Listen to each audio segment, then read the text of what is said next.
Okay, aloha mai kākou. It's great to see everybody. I have a few things I want to say, but before I say that, we will offer an olu today, which will be led by one of our presenting students, Lilia Davis. And so we're going to do He Aloha no ka aina uluwehi, and we will honor Hawaii in the line Hāmākualoa Vale e Hawaii. You're ready, Lydia? So please stand up whether you're online or in person. I know we don't have a view of Aina here, but just think about being outside, think about your favorite place in Hawaii.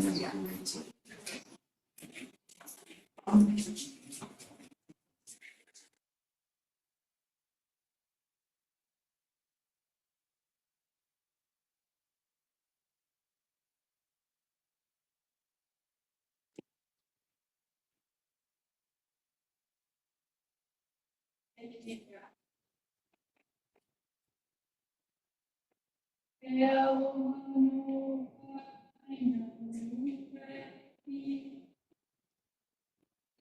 aloha no ka aina uluwehi, lehi ke aloha o nā kupuna e. E kuna wai i ke kao i ka hano, hano ale o Hawaii e. E ho mai ka mau popopono, hono mai uka ai ka ie. Aloha e, aloha e, aloha e. Mahalo, just in time, How are you?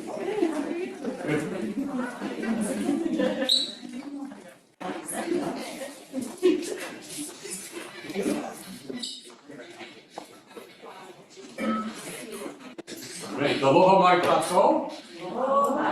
It's great to see everybody. My name is Creighton Litton. I'm a professor here in the Department of Natural Resources and Environmental Management.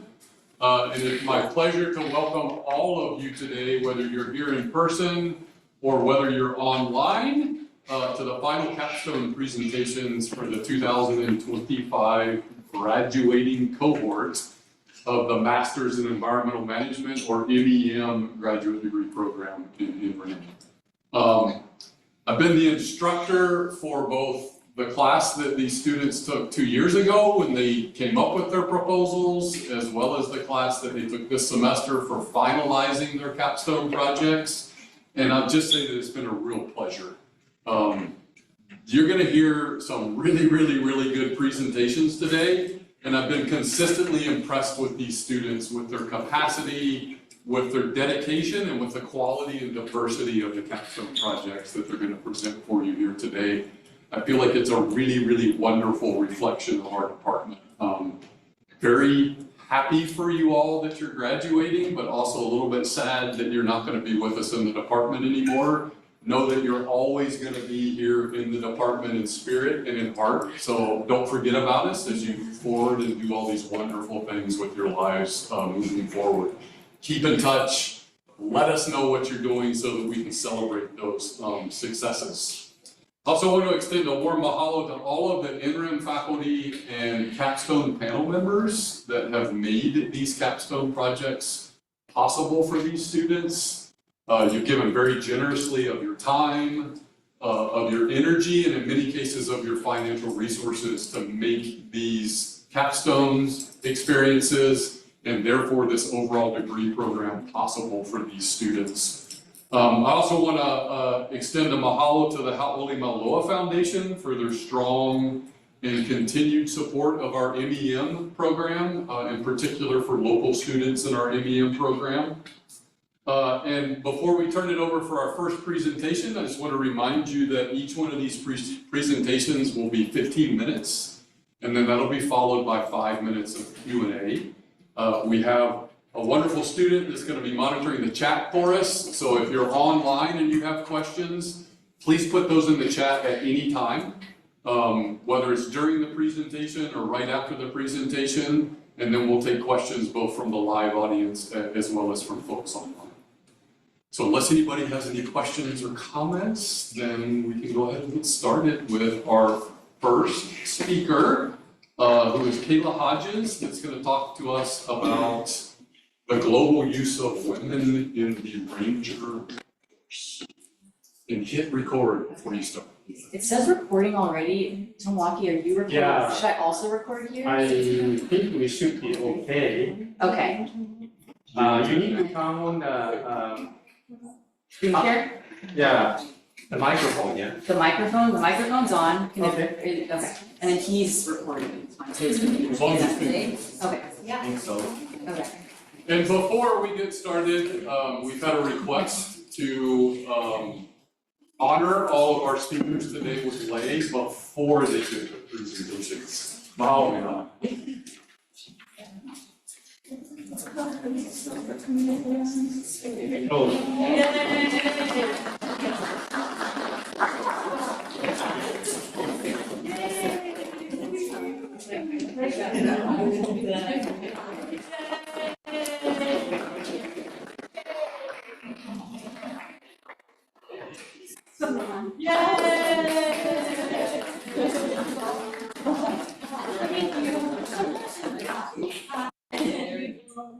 Everybody got one, huh?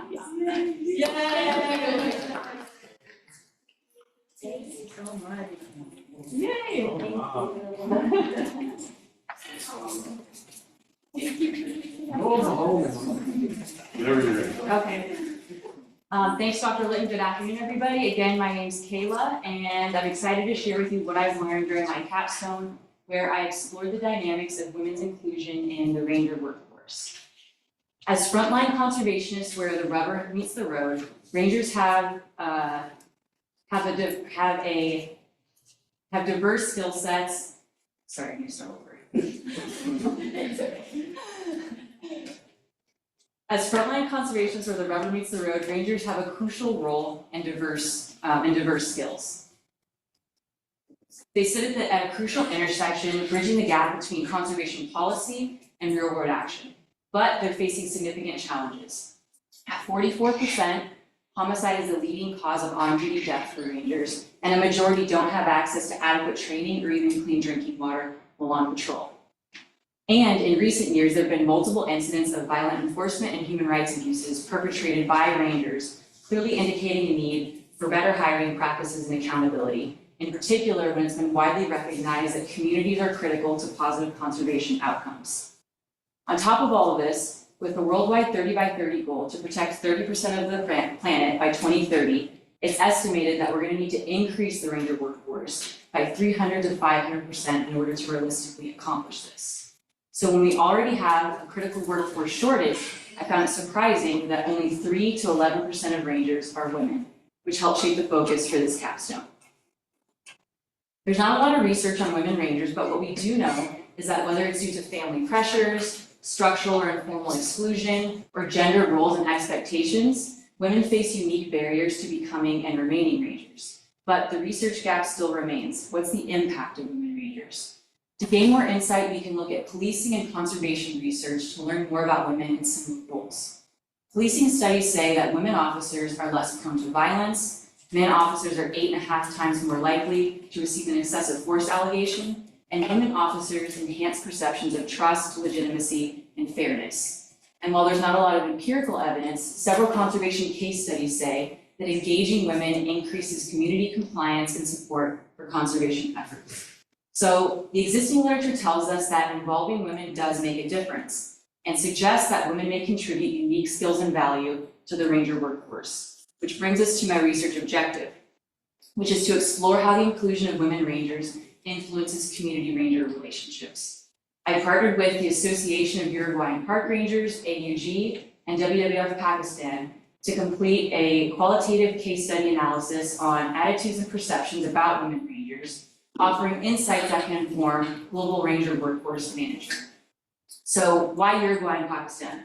Besides some very clearly distinct regional, religious, and cultural differences, according to a 2024 World Economic Forum report, Pakistan ranks 144 out of 146 countries for gender parity, compared to Uruguay, which ranks 71 out of 146. And further, only 24% of women in Pakistan participate in the labor force, compared to Uruguay with 55%.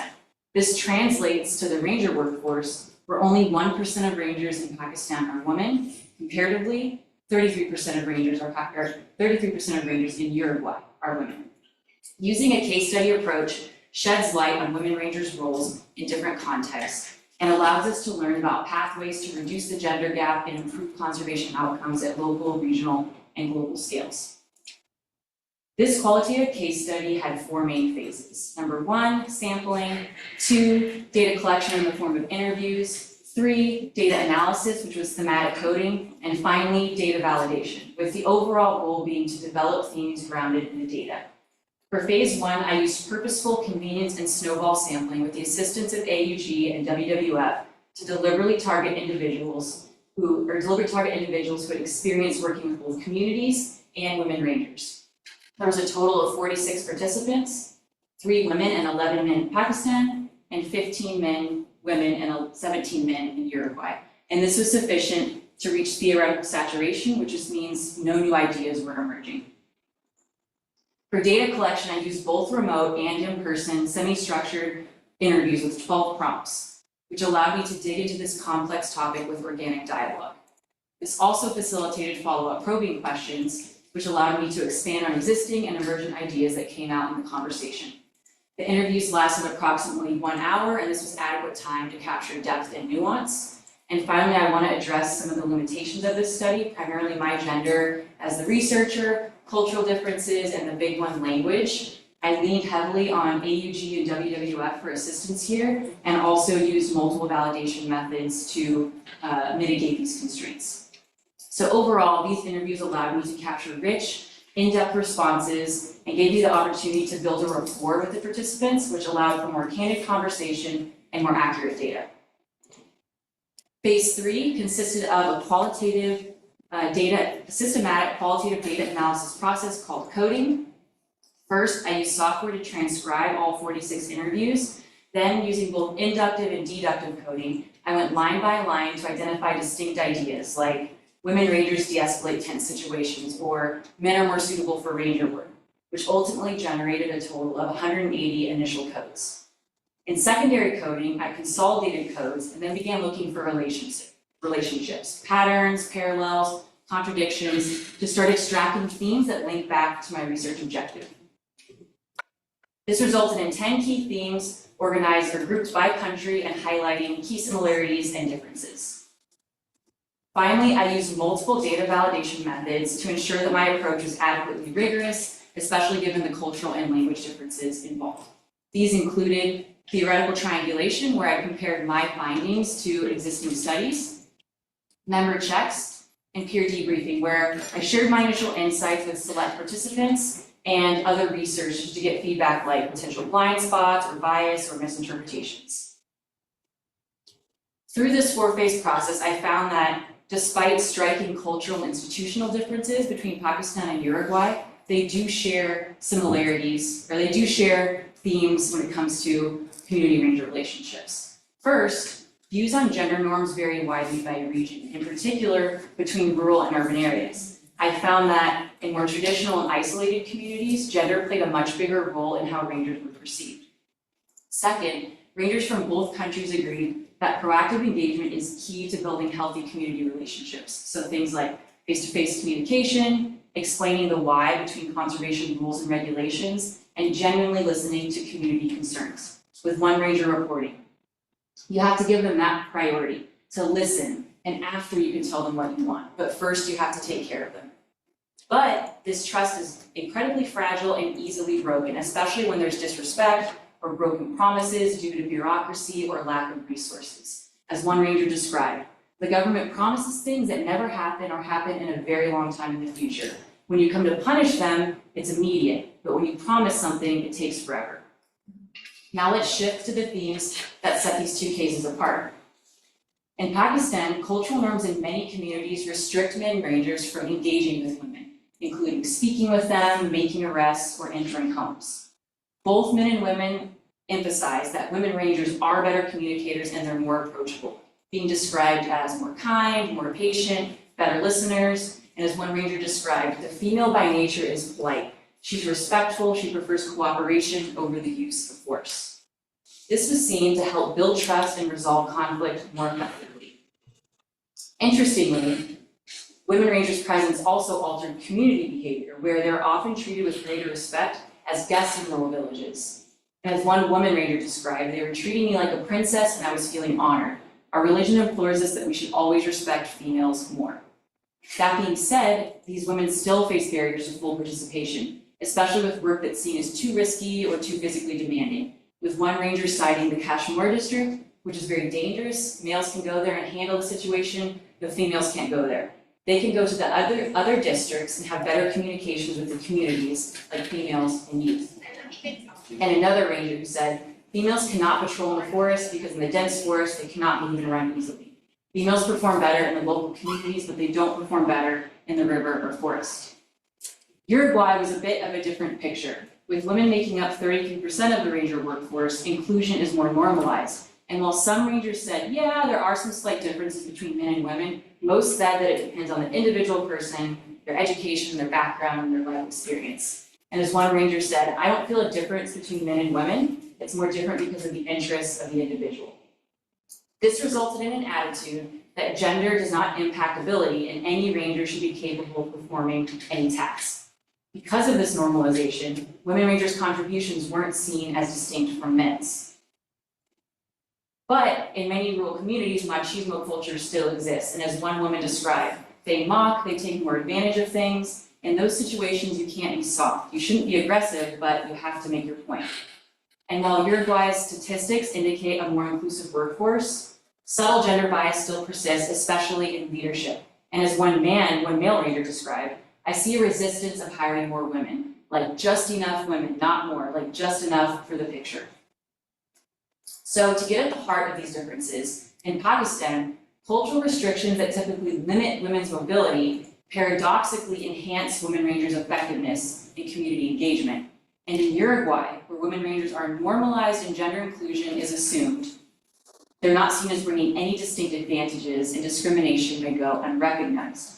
So this presents a bit of a counter to an intuitive idea where, at least in this case study, where there are stricter gender roles, it's more likely women rangers will be perceived to add unique value. And this aligns with something called role congruity theory, which says that inclusion in some societies happens only when women conform to expected or role congruent tasks. So to bring this back to my objective and my research question, does the inclusion of women rangers influence community ranger relationships? The answer is yes, but as we've seen in these two very different cases, the degree to which women are perceived to add value is highly inconsistent and highly variable, and it really depends on things like the specific region, the traditions, religious beliefs, government institutions, social structures, and perceived risk level. So what does this mean for the ranger workforce? We know that these are some of the problems that we're facing and that women rangers do have the potential to mitigate some of them.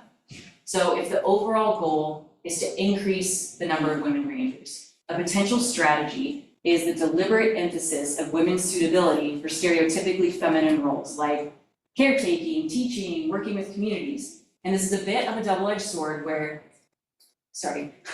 on one side, that risks pigeonholing women into very specific roles, which can limit their future professional mobility. But on the other side, it can also serve as a starting point, opening the door for women's participation and then making pathways for broader inclusion in the future. This aligns with something called strategic essentialism, which is when a group leans into, temporarily, an oversimplified generalization about themselves on purpose to achieve a specific strategic outcome. We've seen that this works with examples in South Asia in the 70s in women police stations and female engagement teams in the US military, where both of these paved the way for women's acceptance in broader roles. This points to an idea of occupational seeding, where incremental inclusion beyond initial gendered roles is seen as an effective strategy that's more likely to be accepted in the long term. But we can't forget about organizations where inclusion is assumed. We must ensure equity extends beyond tokenism and symbolic gestures.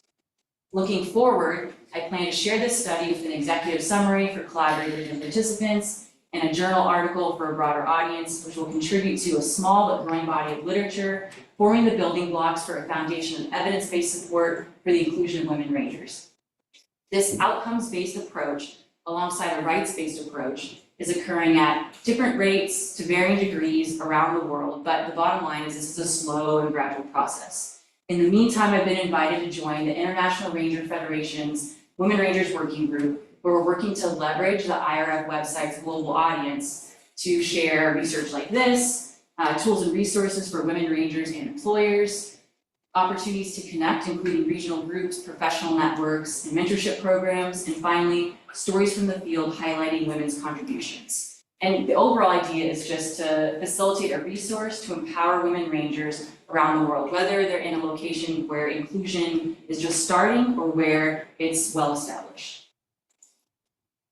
I'd like to express gratitude to the IRF, WWF, AUG for helping to facilitate this study, and thanks to the UH Foundation for providing funding, along with all 46 participants, my Capstone panel, Dr. Olson, my advisor, Dr. Litton, Rohit Singh, my lab, my cohort, all the contributors and translators. Thank you so much for all of your support, your help, and feedback along the way.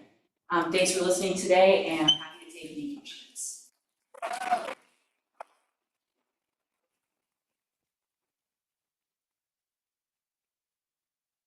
Hello, Kayla. Questions from the audience or online, and just let me know if somebody has a question online. Yes, ma'am. I wondered to what extent you got to be in the field within the Rangers and what that experience was like. Yes, thank you for your question.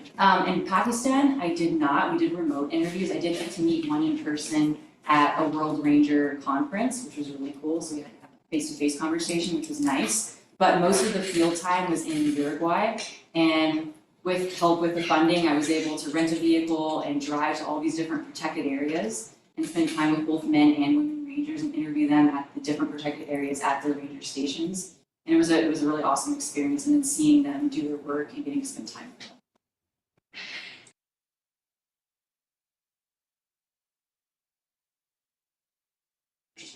Yes. It's a really fascinating international study.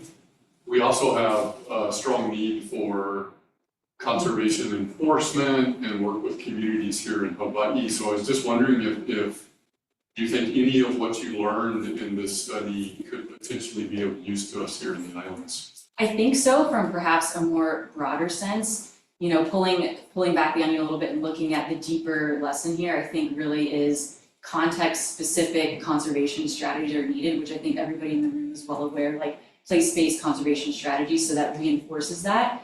And then the other piece I think that's helpful is not necessarily from a gender perspective, but just having a conservation workforce, whether it's DOFA, park rangers, or nonprofits that's representative, more representative of the community, can help build trust or enhance trust building. Other questions from the audience or online? And Dr. Melissa Price commented, brilliant, well organized, and insightful. Congratulations. Thanks, Dr. Price. We have about 3 minutes for questions. We can kind of stand around and stare at each other, or you guys can ask Kayla some interesting questions. I was wondering more about your role at IRF, like what are you specifically doing here? I am helping them with the website specifically. This is an idea that I had based off of our proposal process and trying to just spread more awareness. I think that's one of the biggest challenges. And then also a lot of these women in these different regions are just isolated. They don't know that there's women facing the exact same challenges around the world, and being able to connect them and provide this kind of justification, outcomes-based justification for why women matter in conservation, I think is more easily accepted as relevant in some of these areas where inclusion is a challenge. So that's what I'm going to be contributing towards, trying to bring awareness. And is IRF a big contributor to the Women Ranger? Like the cause? Yeah. It's a international organization that basically is made up of an Africa, Asia, Latin America, Europe, and North America regional organizations, and they're trying to come together and professionalize ranger workforce rights, and work on all these different tenets, one of them being inclusion, and so there is a focus on gender inclusion there as well. Thank you. Good time for one or two more. You mentioned that in Pakistan, I think it was 1% of the ranger force was women. Uruguay was 33%. Did you get a sense in Pakistan, in your interactions with people, that is a growing 1% or a declining 1%, or where did you feel that was headed? Yeah, thanks for your question. I got the sense that it's growing, and there's even, just in the news recently, a couple weeks ago, one of the provinces, the woman in charge, kind of like a governor would be, just set an actual quota for women hiring in the wildlife department. I think it was like 22%. So I think as more of this this information is kind of being spread and put out there, there's slowly, starting to, acceptance is starting to grow a bit, but not super big. Yes. Okay, did you look at the different types of protected areas? Because obviously, again, we have fully protected, and then we've got some that are much more with people in. Do you think that your findings translate to all of these?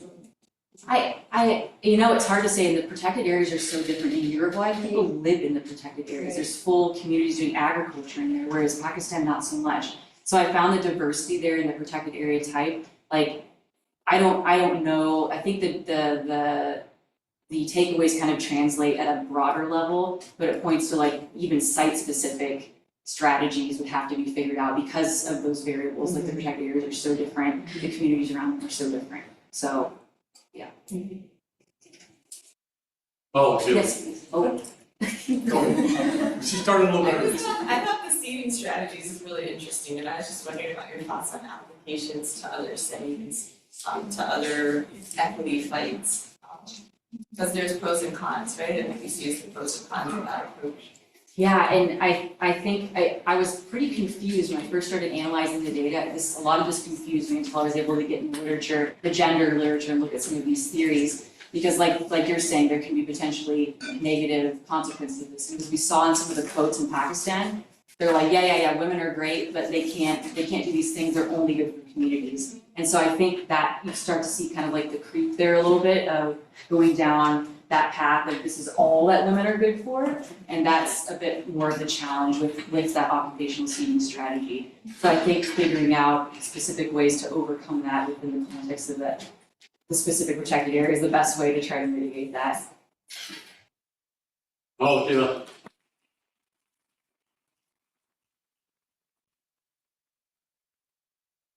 And with that, I mentioned the diversity of projects. We're going to transition from women in the global ranger workforce to effective soil pedagogy for those soil lovers in the audience. Lydia, whatever you want to read.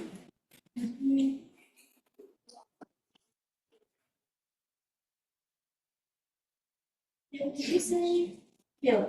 I say you told my name. Yeah, it's not other chapter, you see it on the water.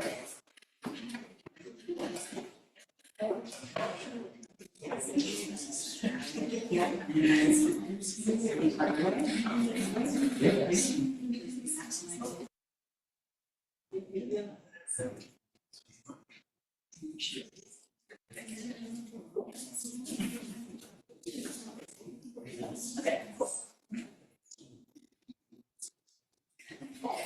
So, you ready? Whenever you're ready. Okay, good afternoon, everyone. My name is Lydia, and today I'm presenting my Capstone report entitled Lessons in Hawaiian Soils, Pedagogical Tools in Soil Science.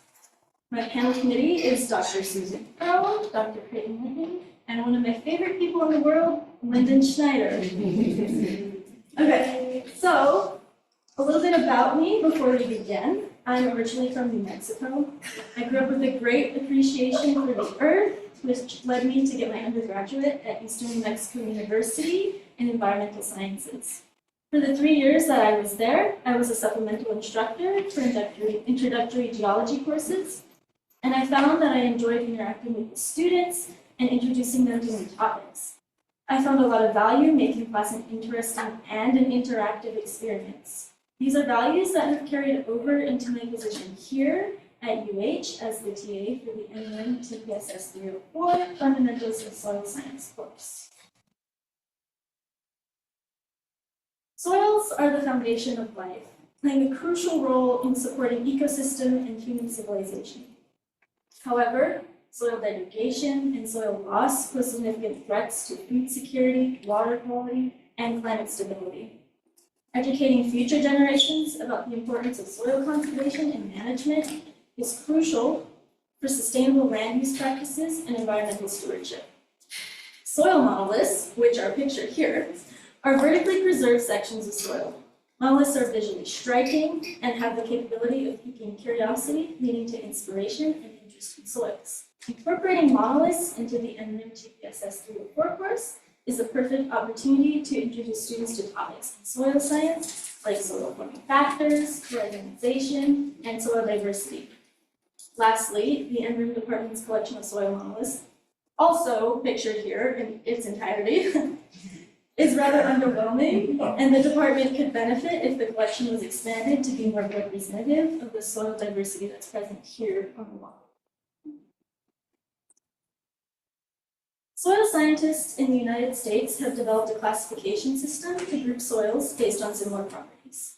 There are 12 soil orders that are of the highest general classification. All soils on Earth fit into these classes. 10 of the 12 soil orders can be found across the Hawaiian Islands. On Oahu alone, 9 of the 12 soil orders are present, making it an ideal location for studying soil science. Hawaiian soils are unique and highly variable due to dramatic differences in soil forming factors as we progress through climate, topographical, and time sequences. Soil forming features have a strong influence in soil characteristics, such as aggregation, structure, color, order, and horizonization. These characteristics are all concepts that can be seen or conveyed using soil monoliths. So there's a need for teachers to create engaging and interesting lessons for their students. One way to cater to this need is using pedagogical or teaching tools. Using monoliths in education is certainly not a new concept. They're a popular teaching tool, often used by extension office agents for community awareness and outreach. Soil monoliths are ideally suited for teaching about soil physical and biological features and showing the physical limitations of land use. There are plenty of resources available outlining the use and creation of soil monoliths. However, specific curriculum made with the purpose of using soil monoliths as a pedagogical tool in undergraduate classrooms specifically are harder to come by. There are several curriculums available after purchase, of course, focused at the middle and high school levels, as you can see with Climate 2023 and Reality Works 2022. There's also curriculum available geared towards youth that uses a different type of monolith. Here at the University of British Columbia 2015, you can see that. The best resource of undergraduate curriculum that I have found is from Mueller 2023. However, the curriculum is very basic, and most of the content is geared towards the actual creation of the monolith and not on the concepts that the students will be learning through the monolith. So if a teacher were looking for comprehensive instruction or teaching notes for developing their own curriculum and lesson plans, they wouldn't find those resources in Mueller 2023. So the overarching objective of this project was to create educational soil science content to encourage teachers to use interactive and effective tools in the classroom, which then facilitates student connection with key soil science topics. Sounds really big and complicated, it's not. So the project explored how pedagogical soil science tools facilitate active learning, inquiry-based learning, and engagement in critical thinking in 3rd and 4th year undergraduate soil science students.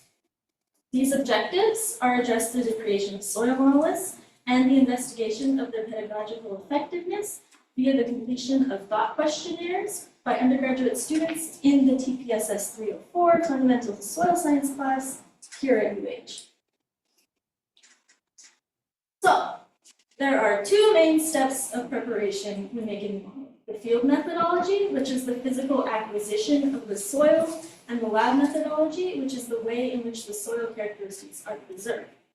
The earliest record of soil monoliths being produced is from 1897.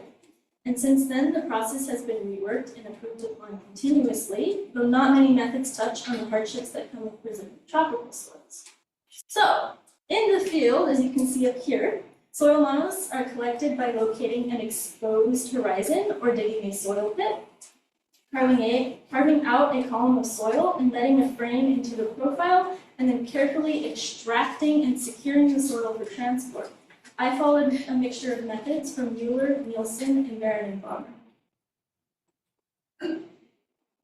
In the lab, the monolith is processed by shading it to its desired thickness, exposing its natural structure, and applying a bonding agent before mounting it for display, and I used techniques from Mueller, L, and Nielsen.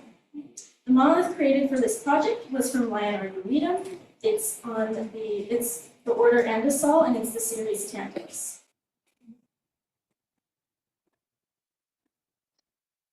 So, I'm going to walk you through how I made curriculum. So Bloom's taxonomy was created in 1956 for teachers to utilize as a common language to discuss and exchange teaching and assessment methods. The curriculum focuses on the apply and the analyze levels of Bloom's taxonomy. The process for creating curriculum followed Stricker and Schneider 2023. First, goals are established using the SMART framework. SMART stands for specific, measurable, attainable, relevant, and timely. Then, flows were developed to align with curriculum goals, using Bloom's taxonomy to define the main objective, and then specific subsections were defined next. After that, a lab activity was created. In the lab activity, one group was given cans of soil for their teaching aid, and in the other group, they were given the soil model for their teaching aid. Both groups are asked to complete the same lab worksheet, which asks them to identify the major soil horizons, odors, soil forming factors, and processes of the two soils that they were given. Based off of this lab activity, there was a PowerPoint created for teaching, and then lastly, teaching notes were created to aid the lesson. So now, this is how I evaluated my pedagogical tools. Students were divided into two random groups. The control group of 6 students received pans of soil as their educational aid, and the treatment group of 7 students received the soil model as their educational aid. Pre- and post-general knowledge assessments measured initial knowledge differences between the two groups and the effectiveness of the activities. A specific knowledge assessment evaluated how well each teaching aid helped students achieve the learning objectives. A 2-sample unequal variance t-test in Excel was used to determine statistical significance and standard error between the two groups, and a 2-sample equal variance t-test was used to determine the statistical significance and knowledge change within the same group. So what did I get at the end of the day? I got a monolith, guys. Mostly. So the new Tantalus monolith is a major improvement with well-defined A, B, and C horizons. It has better structural preservation compared to the crumbling, unclear structure of the old Tantalus monolith. And tropical soils pose unique challenges that require careful extraction techniques, making clear guidelines for incoherent soil monolith collection and preservation, essential for creating a stable and long-lasting monolith. So, from my experience, the key recommendations I have for gathering soil monoliths is first to prepare the soil profile on a slice and use a support board to improve stability during the extraction. Next, secure the soil with tied fabric strips to prevent slumping while removing the monolith. Use a removable back panel, or you'll become very familiar with an electric saw like I did, and I had to pick sawdust out of my monolith for hours on end. I'm still picking sawdust out of it. Use cheesecloth paired with wood glue to adhere the soil to the mounting board. Maintain soil moisture throughout the process to avoid crumbling by wetting the soil constantly, but also employ dehumidifiers and heat guns for thorough drying between each of your glue layers. Use a highly concentrated mixture of glue in the crumblier parts like the C horizon. And then lastly, what I definitely learned the hard way is that while soil monoliths are valuable educational and research tools, they can be heavy and require a trial and error basis in order to make them. and they're pretty inconvenient to make. So expect things to go wrong. That's my advice. If you ever try to make one, it will go wrong. So the results of my knowledge assessment. As a reminder, the sample size was 6 students for the PANS and 7 for the monolith group. P-values less than or equal to 0.05 were considered significant. In graph A, we see that before the module, the PANS group had slightly higher, but not significantly higher knowledge than the monolith group. In graph B, we see that after the module, the PANS group had higher, but not significantly so, general knowledge than the monolith group. Next, we see that the monoliths and the PANS group, having the same post score, did not score significantly differently on the specific knowledge assessment. Here we see that the monoliths group, although the increase is not statistically significant, increased 2 letter grades from pre to post general knowledge assessment by 18 points. And 2 letter grades means a lot to a student, so just keep that in mind. And then lastly, we see that the general knowledge of the PANS group significantly increased by 3 letter grades by 23 points. So, overall, the monoliths were not statistically more effective than the PANS. However, qualitative observations provided additional insights with the monoliths group discussing different topics, focusing more on horizon depth and soil structure, while the PANS group discussed soil color and texture more prevalently. So, what are some of the reasons why I think the monoliths may not have performed better? First of all, both groups had access to hand-on physical soil samples. While monoliths offer a preserved vertical profile, PANS still allows students to observe texture, color, and aggregation, potentially providing enough engagement for effective learning. Secondly, both groups received the same lecture and the same instruction. The way information was presented may have had a greater influence on the learning outcomes than the specific teaching aid that was used. Strong teaching methods could have equalized performance across both groups, and the overall interactive nature of the lesson could have been the main contributor to learning. In other words, I'm too good of a teacher and it didn't matter what And lastly, with a small group size, statistical differences can be harder to detect. Individual variation in prior knowledge, learning styles, or engagement levels could have influenced the results more than the teaching aid itself. So, building on this foundation, future directions could explore a technical review of monolith making that's more tailored to Hawaiian soils and not just on an Andam soil. Overall, my experience with monolith creation taught me that monoliths are very time-consuming and labor-heavy.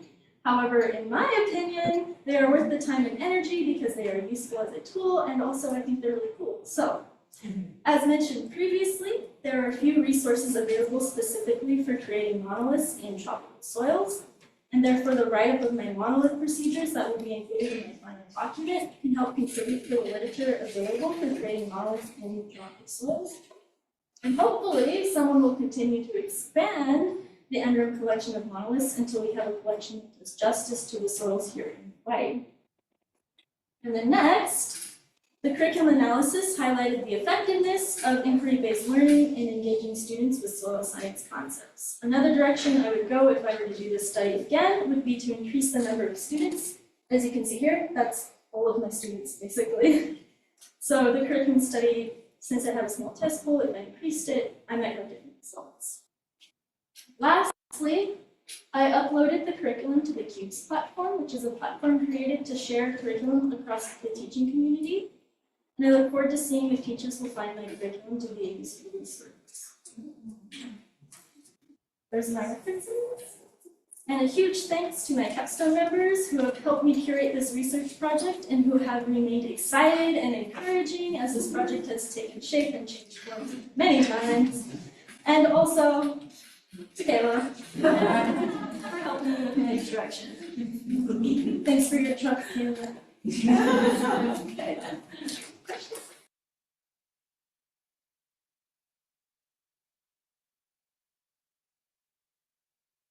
Questions for Lydia?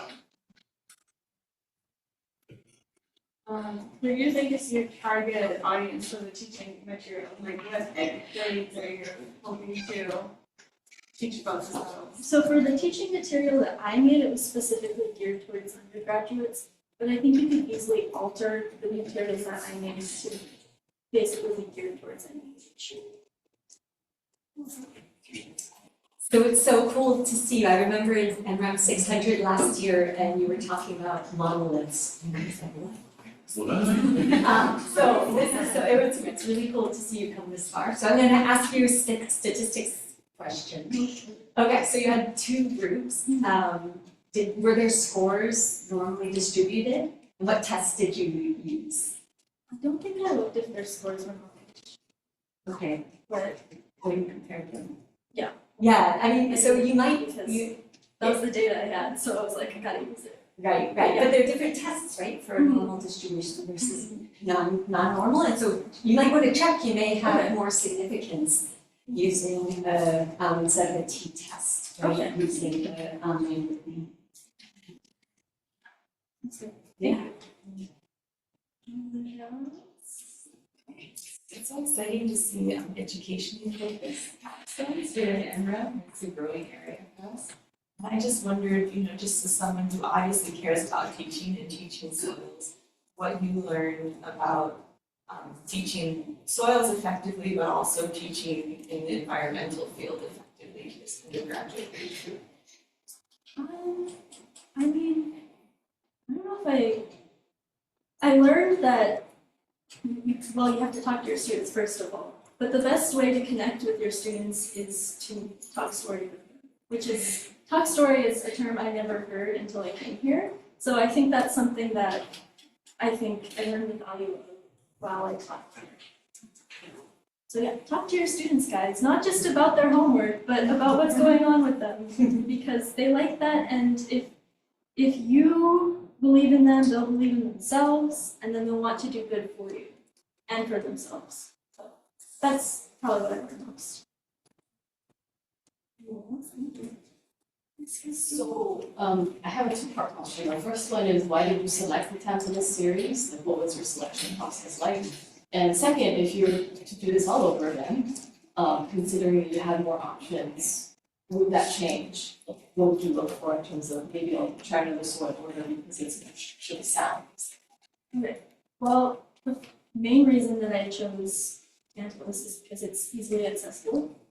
Because like I mentioned, you have to have a road cut or dig a massive pit, and digging a pit takes a lot of time and energy, especially if you don't have equipment for that, which we don't readily have access to that, so.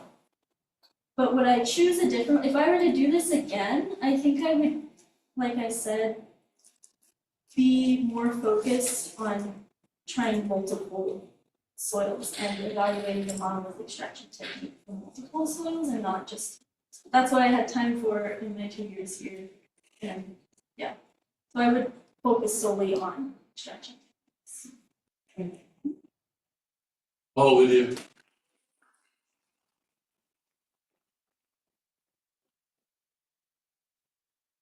And we are going to shift directions again, and Oli is going to talk to us about assessing graduates, volunteer impacts, stewardship, reciprocity.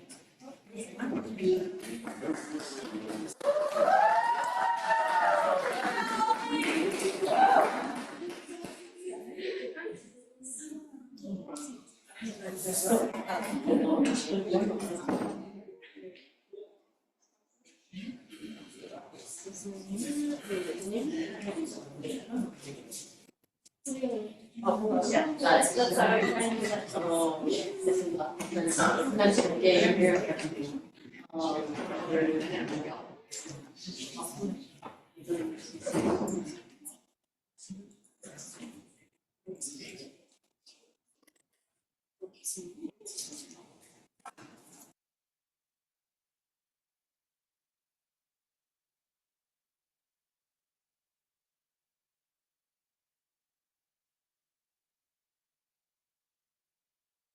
Okay, aloha kākou. Aloha. O Olivia, Elise Makananani Boucher ko Olioa, no hila mai au. noho alma mo'iwi'ili i kia moho. And my graduate research is assessing graduate student volunteer impacts in stewardship reciprocity. My advisor is Dr. Rachel Dax. Dr. Creighton Linton was my main instructor, and Casey King was my third. So I'd like to begin with the lelema e'ao, he aina ai ke ia, he aina momona, he aina a kea no ho'i. This is a place that feeds us, a rich and productive place, an expansive place, a place of the people. To me, this perfectly describes He'ia, an Hāmākualoa that embodies abundance, connection, and kuleana. He'ia is a living example of what it looks like when research, restoration, and community are aligned. From Maka to Makai, partners like Hāmākualoa, Paipai'o He'ia, and the He'ia NREM are working together to care for land and water in ways that are deeply rooted in native Hawaiian values and knowledge systems. My project is grounded in that context. As a graduate student, I've often asked, what does it feel like to be a part of these efforts? Not just to study the environment, but to really engage with it. And how does that experience shape us, not just as researchers, but as people? Those questions and my own experiences as a volunteer and as a student have motivated me to explore how graduate students connect with Aina through biocultural stewardship and what they gain from that connection. So these are two photos. This is of Hāmākualoa, and that's what I picked for there. Oh, that covers. Okay. We know that spending time in nature can improve mental health and cognitive function, while academic stress can take a toll on your emotional well-being and performance. Environmental volunteering offers a meaningful response to that tension. It fosters connection with Aina, a sense of purpose, and personal growth. One way we can understand the relationship between people and environments is through the concept of ecosystem services. These are the benefits humans derive from nature, ranging from material goods to less tangible cultural and emotional experiences. Among these, cultural ecosystem services, or CES, refer to the non-material benefits we gain from these connections to ecosystems, like a sense of identity, spiritual fulfillment, and cultural continuity. Hawaii-based frameworks for CES go further, emphasizing reciprocal relationships with place, a sense of kuleana security, traditional practices, cultural subsistence as central components of the human-environment relationship and well-being. To get into my study site, as I mentioned earlier, the He'ia National Estuary Research Reserve, or NER, located in Oahu, supports ecological and cultural restoration. Among their partners, Paipai'o He'ia and Kāko'oiwi are organizations that steward the wetland and local i'a in the He'ia Hāmākualoa. To support community-based stewardship, the He'ia NER hosts La Lima Days, which are volunteer restoration events at partner sites. These events are intentional and are often include graduate students from UH, especially students based at the Hawaii Institute of Marine Biology, local. And the intention is to help foster deeper connection with environment and local communities. So while these volunteer days are thoughtfully designed, little is known about what students actually experience through their participation. My project addressed this gap by exploring the CES experienced by graduate students during well-being days. Specifically, I aim to identify the types of CES, investigate how these experiences related to their well-being, and understand whether their participation influences their research trajectories.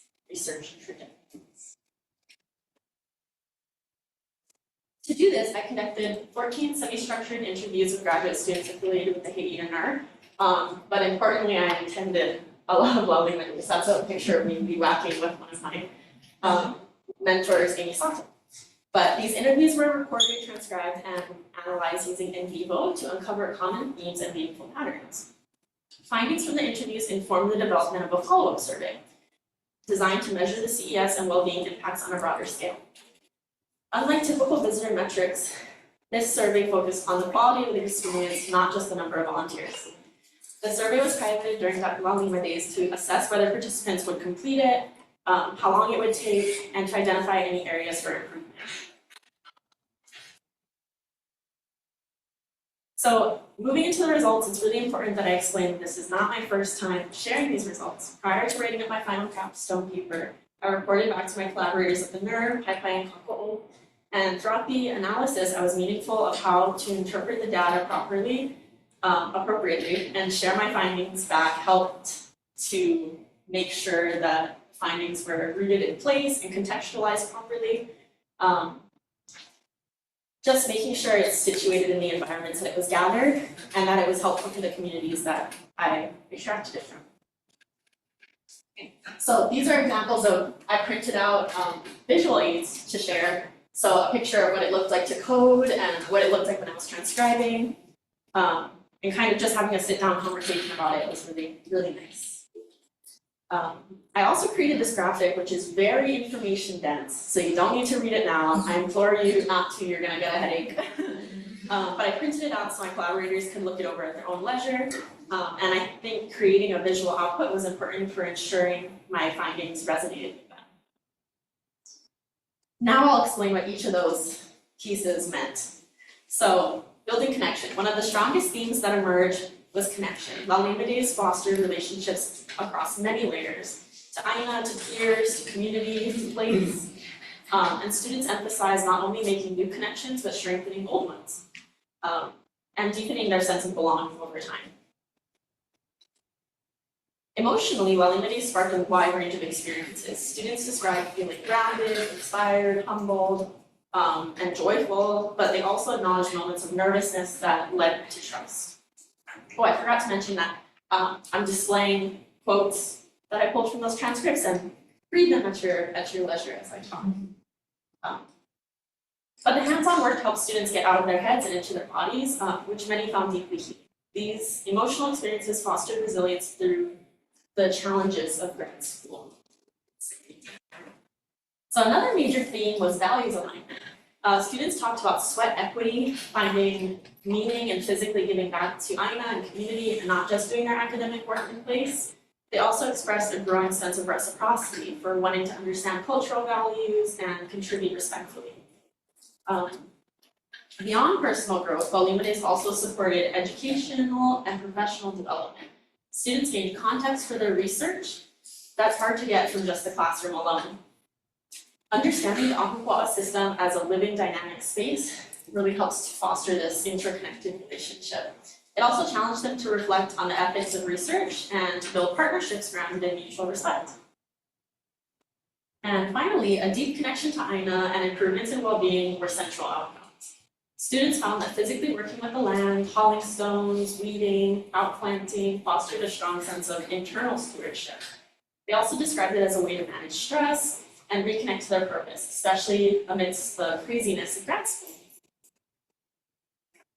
So to collect feedback, I attended about 15 Lalimades to collect feedback and to pilot the survey. I attended roughly 15 Lalimades, and I provided a QR code that was printed out so people could scan it and it linked to a Google form. It was a short 2 to 3 minute survey, and I received 35 responses, mostly graduate students, but a mix of other participants. And to maximize participation, I found it critical to explain the purpose of the survey before having people scan the code, since many who scan it might not actually complete it all the way to the end. They get busy, you have to go off to work after, go to school, etc. But interestingly, the respondents who did fill it all the way out, many took the time to answer the optional questions too, especially sharing their most memorable moments. But as for the results of the survey, the highest ranked reasons for attending Lalimades included giving back to Aina, building relationships with the community, improving natural areas, and maintaining their connections to place. In the open-ended responses, people also shared personal motivations like team building, mentorship, contributing to their community near their research site, and setting an example for their lab peers. So now I'll shift into a discussion of how these findings connect to broader research on cultural ecosystem services and Aina-based learning, graduate student development through revisiting each of my earlier objectives. So with the first, I identified the type of cultural ecosystem services that students experience during Lalimades, all thrown up into that crazy wheel. And participants described a wide range, including inspiration, confidence, stress relief, all of those things I discussed a minute ago. And these findings mirror previous research that show how community-based conservation efforts can foster deep emotional, cultural, and relational values. With an emphasis on Kumiana, it's really an important outcome and realized impact of this work. So for objective 2, I explored how does CES influence graduate student well-being through just the coding process and my analysis. And this is kind of just one mock-up way in my brain that some of the results looked. But students shared emotional and psychological benefits, including feeling grounded, stress relief, feeling more connected and hopeful. And these responses align with research showing that culturally meaningful nature interactions can reduce stress and build emotional resilience. And these benefits weren't only individual. The communal labor and shared purpose of Lima Days created a strong sense of belonging. And every single interviewee said that they would recommend that other students attend Lima Days or similar workday activities. And that really highlighted their strong perceived value. And then for the final objective, I looked at how Lima Days influenced their student research identities through the lens of analysis. And students reflected on how working with INA helped expand their frameworks beyond disciplinary boundaries and encouraged a more holistic, ethical, and culturally grounded approaches to their environmental sciences. This resonates with transformative learning theory and research on place-based education. It's worth noting that 9 out of the 14 interviewees were marine biology students who had began their participation through the MBio 600 field course. So having this INA-based learning experience before starting their graduate studies provided an opportunity for students to deepen their engagement early on. So given these findings, there's a really strong case for expanding INA-based learning opportunities in the University of Hawaii system. While Lima Days directly support UH Manoa's 2025 strategic plan goal of being a native mind place of learning, although that has been here for a while, one recommendation is to consider creating a graduate level equivalent of the HAP, Hawaiian, Asian, and Pacific Issues requirement they have for the undergrads to help ensure equitable exposure to place-based learning across disciplines. Additionally, amplifying INA-based pedagogy in our NREM department, it's already here, and to hear it even louder would be wonderful. And other environmental curriculum could address important gaps in Hawaii's environmental history, ethics, and indigenous resource management systems. Ultimately, integrating these experiences can not only integrating these experiences can not only improve student well-being, but foster community, responsive, and values-driven scholarship. To conclude, cultural ecosystem services help us recognize what is gained emotionally, culturally, socially, when people connect with INA. Through Lima Days, we see that students are not just giving their time, they're also giving something deeply meaningful in return, or receiving something meaningful in return. These reciprocal relationships benefits both students and INA and enrich well-being, supporting restoration. So that's the end. I really feel like this work points to broader need for institutions to carry deep liana in supporting our relationships that are not just extractive or transitional, but rooted in care, place, and responsibility. Mahalo nui loa. I really want to thank the interview participants and the Lima Day volunteers, Rachel, Casey, and Amy for assisting me in the interviewing process, the NREM, Hāmākualoa Fellowship for funding me, Pai, Kako'o, Amy, Shinri, Fred, Dr. Litton, of course, my wonderful family, and my awesome friends and lab mates. And that's all. Do you have any questions? Questions?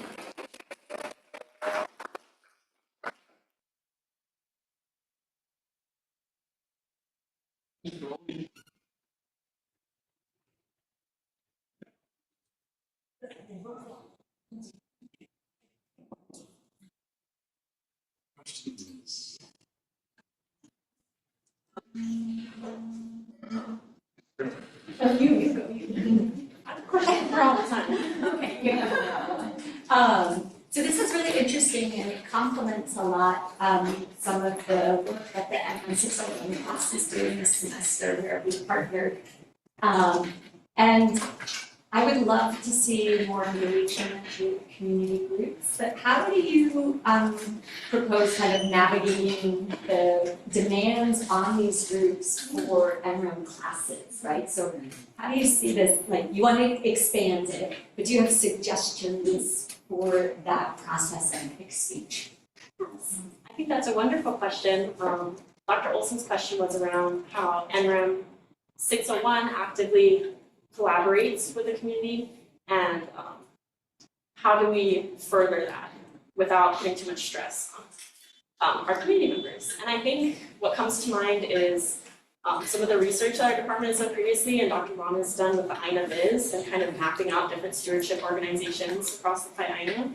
And I think something that NREM does well is partner with community groups that have direct relationships with NREM already.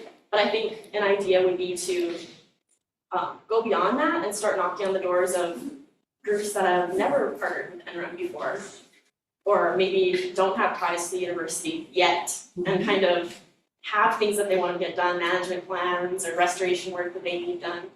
But using maybe that Aina Viz as a backbone support as a broad list and then narrowing down from there. Thank you.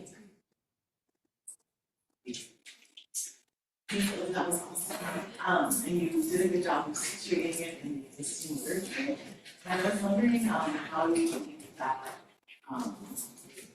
what your, is similar or different of all that stuff that you stated? How does your study, how is it similar, but also how is it different? That's a really good question. The question was about how my research in Lilia maybe relates to the broader conversation on CES and restoration work, how it's similar and different. And I would say that I think in Hawaii we have a really special relationship to Kuleana and Chhimcanal and kind of an instilled value in a lot of people that restoration work, it comes naturally to Alima and to help out, and you hear people and it's a community thing and it's a kapo thing. But I'm sure in other parts of the world they have similar things, but in Hawaii I feel like it's really specific. I think I want to say that there's something really valuable to being able to express that to the world, to express this really special relationship that we have fostered with Aina and Hawaii. Because I'm sure there's a lot of things that we can learn from other parts of the world on how they do Aina restoration work and biocultural stewardship. But they've got to communicate that back out to us too. So I think adding this to the increasingly growing section of literature on ecosystem services and volunteers can be really helpful. Thank you. Yeah, thank you. I follow-up question on that one. I'm curious the background of students that take the classes and stuff, because you're mentioning there's a very special thing that you learn in Hawaii and on place-based and cultural and values of connecting with students. I'm just curious, did you in your insights, were you looking at the surveys and students you talked to, were there differences that appears within local students versus out-of-state versus international students? Because there might be values that align or differences, but I feel like having to learn those kind of things first before you even go on these changes your dimension.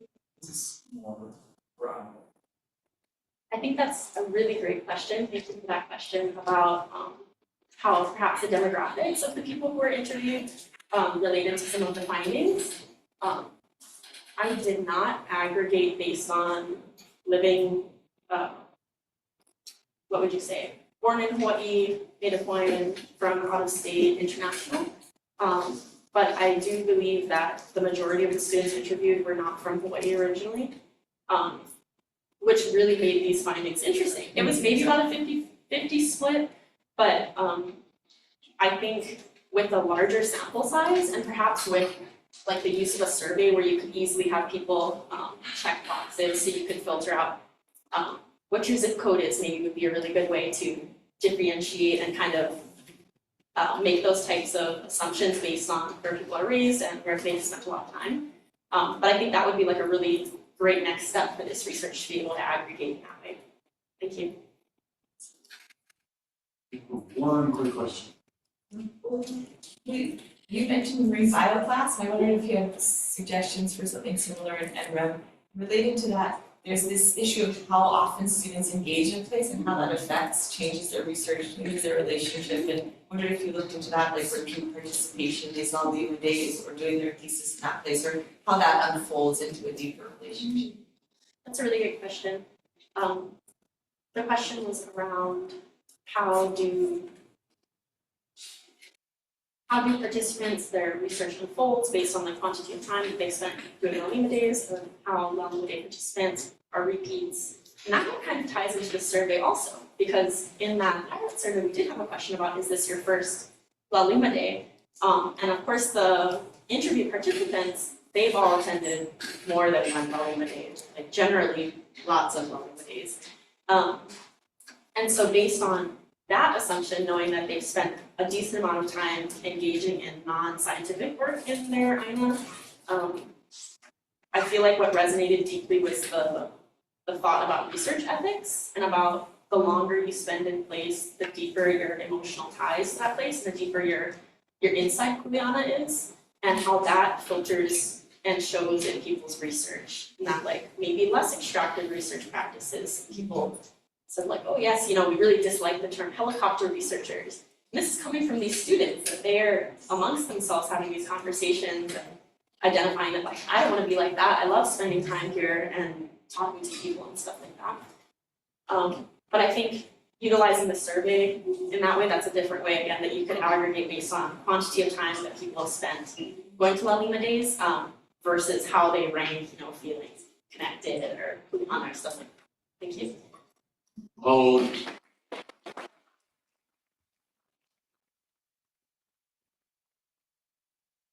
We're going to shift gears again and hear from Bunneam about the impact of farming practices on water quality in Cambodia.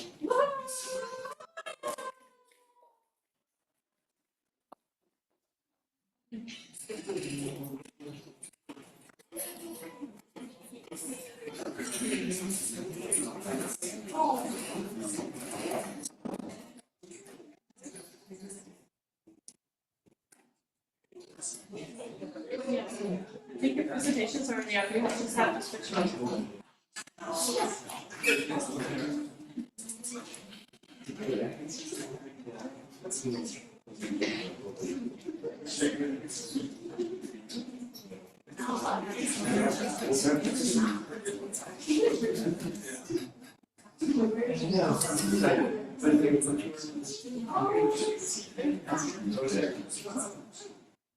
Oh, Lydia.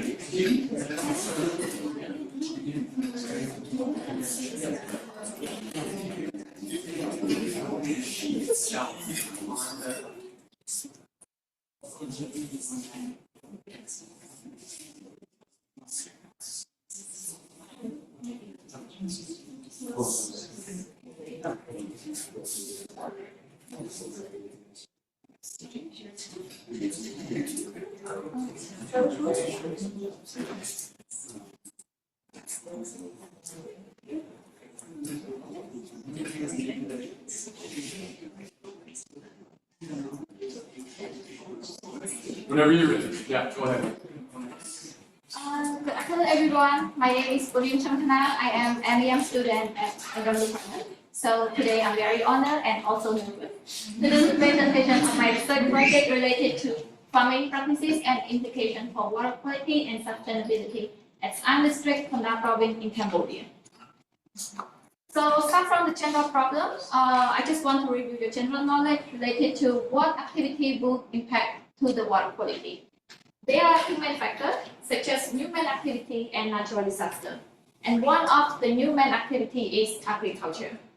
So from this slide, I would like you to learn about my experiences, particularly my project story, start from the connection. So I built the connection with the research fellow at Impact Center, Dr. Minh Lee. So she introduced me to the study area and also the problem that could fit with my objective. And that's why I decided to fly to Cambodia during the summer and conducted the field visit there. So I had chance to see the farmers they were doing agricultural practices. And also I built the networking with them by introducing myself and asked them the permission to collect a sample. This is the motivation of my research study. First is to investigate potential water quality issues related to agricultural practices such as fertilizer and irrigation runoff.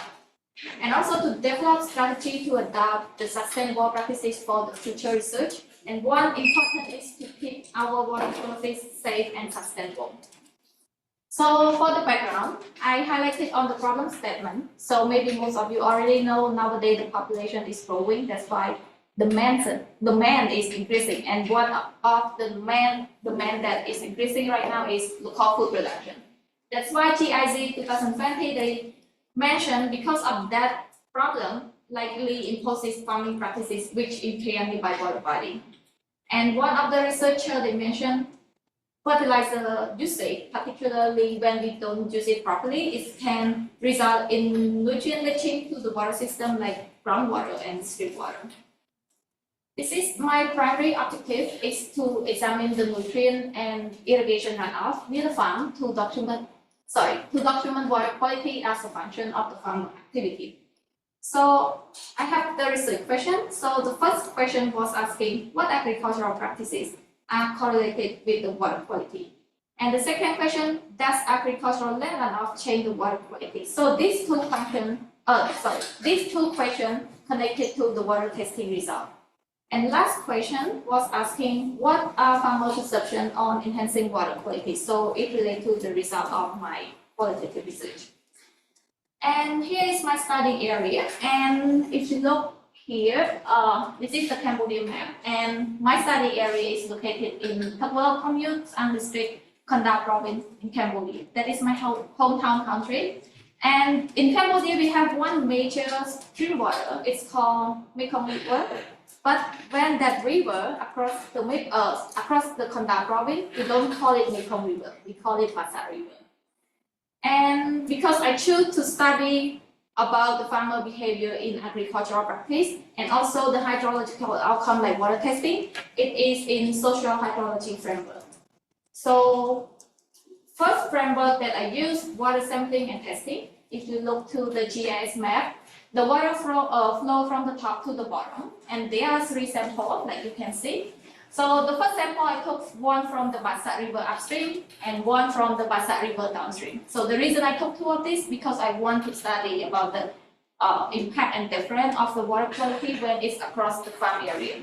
And I also take one from the groundwater that located in the farm, and farmer they use that water for irrigation. So I deliver all the sample to this laboratory in Cambodia, and I focus on nutrients that have the water parameters such as total nitrogen, total phosphorus, potassium, and chlorophyll. So if the water source has this water parameter, it could impact to the ecosystem habitat, public health, like for the people that they use for drinking without proper filtration. And also I focus on the sediment. They are turbidity, total suspended solid, and total dissolved solid. So all these water parameters will impact to the aquatic habitat, like public human health, and also the beauty of environment. Additionally, I also study about the water chemistry. It is electric conductivity related to salinity that could impact to the crop when you use that for irrigation. So there are 3 rounds on my water sampling. So the first round it was in May. So traditionally May it is wet season, but based on the rainfall data, so I count it as a dry season for my study.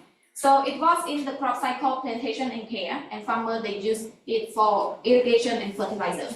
And the second round it was in wet season and the same crop cycle. Plantation and care, and farmers they use fertilizer, but they use raining as an irrigation. And the last round it was in dry season, so for the crop cycle was harvest and soil preparation. So farmers they did not use any practices in that round. And another framework that I use is focus group interview. There are 5 farmers and includes 3 team members. And I apply qualitatives with the snowball and some ice structure that based on 3 key areas, such as basic information, exploration of agricultural practices, and perception of water quality. And I use NREM program to do the data analysis of my qualitative research. So if you look to the result, this is water result for my first round of my water sampling. It was in dry season and crop cycle plantation and care. So farmers they use irrigation and fertilizer. So before that, I want to explain what is the water standard, that column. So the water standard is the water recommendation for national water quality in Cambodia. So everybody have to follow that water standard to make sure the water source is safe. And the result and the 3 columns. So So they are the result from upstream, downstream, and groundwater. So now I want you to focus what I highlighted here, and the rest mean the result from these three areas were within water standard, so acceptable. So if you look to turbidity, they're related to irrigation runoff. So the result from these three areas were higher than water standard, so that's concern. And however, the result from groundwater is higher than the upstream and also the water standard. Because during dry season, farmers use a lot of irrigation, so it could impact to the water source, to the closest area of the water source, that is the groundwater. And for downstream, it's higher than upstream because when the water across the farm, if there is impact from the farming practices, for example, irrigation, it will show the impact at the downstream. That's why it's higher than upstream. And for the upstream, you can see it's already higher than the water standard. So it can be from the other water pollution like domestic waste or wastewater. And for the total organic carbon and potassium, are similar to turbidity, so the result were higher than water standard. And this table is the second round of my water result. It was in wet season, the same crop cycle, plantation and care. So farmers they use fertilizer and raining as a irrigation. I deduct some water parameter because it's not fit with my objective. So if you look on the potassium, the result from the upstream and downstream were higher than water standard and also the groundwater. However, for the groundwater was within the water recommendation. Because in wet season, farmers they use some fertilizer because fertilizer can make the soil wet and it's not good for the crop yet. That's why you cannot really see impact from the fertilizer to the groundwater.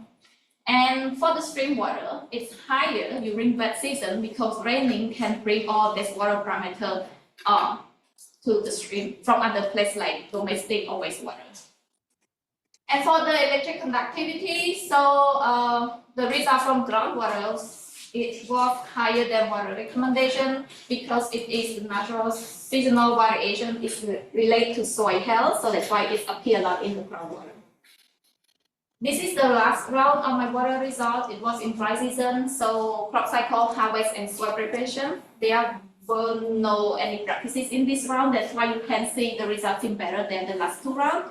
For example, on the potassium, the result from these three areas were within water standards, so not concerned. And however, in the EC, the results seem higher, even though in stream water and groundwater. Because the reason in dry season, the water source is from the ground. That's why you can see the EC appear in the stream water. And I also did the comparison between dry season and wet season in the same crop cycle, plantation and care. And what I found in the groundwater, there were higher PN, PP, and TDS level in wet season. The reason, because wet season, the raining can bring all this water parameter to the closest area to the farm, that is the groundwater. And last comparison, I did compare between dry season and dry season, but different crop cycle. So what I found, I saw the reduction in all this water parameter in the second dry season, that is harvest and soil preparation. So there was no any practices. That's why you cannot see the impact, really impact on this water parameter.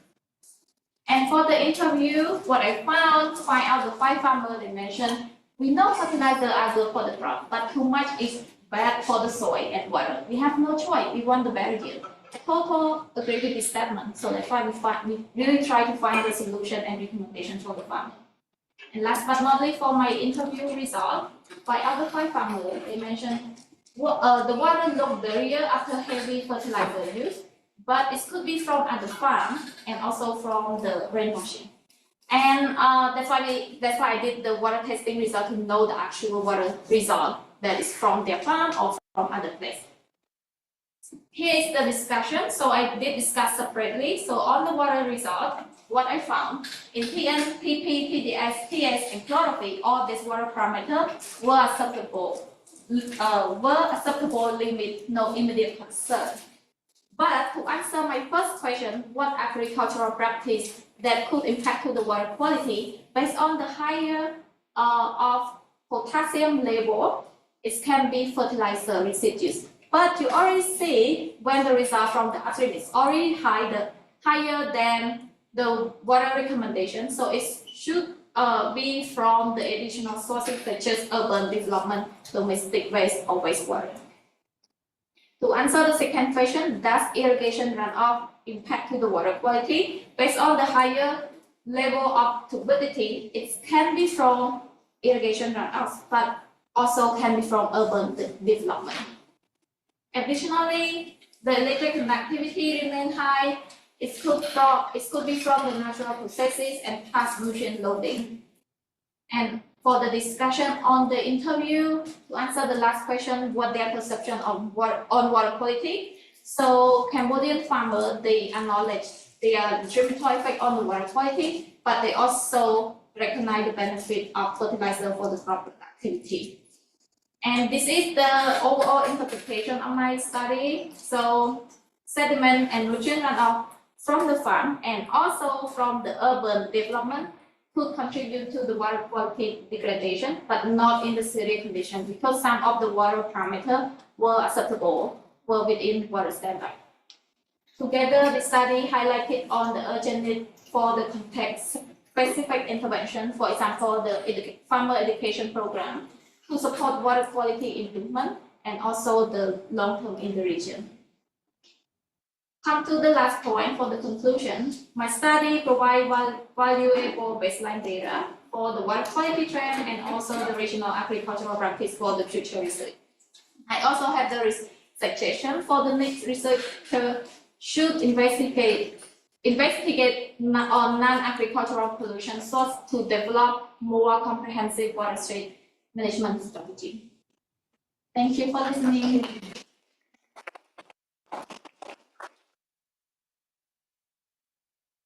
Questions, Lydia?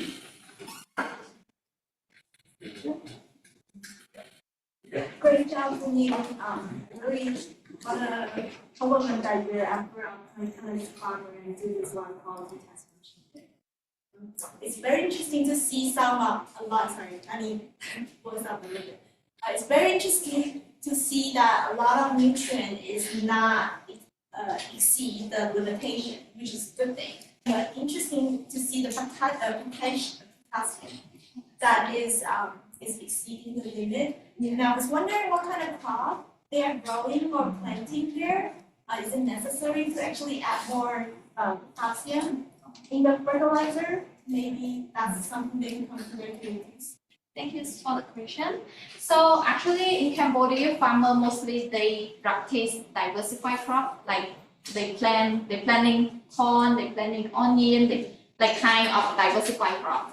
So related to potassium parameter, because some of the fertilizer that the farmer they're using right now include the potassium level in that fertilizer. So they used urea, DAP fertilizer for the crop and grow well. And for some of the potassium level, it can be from other wastewater, like the urban development. Yes, so that's why we have 3 samples to compare, and some potassium can be from the farm or agricultural practice, or can be from urban development.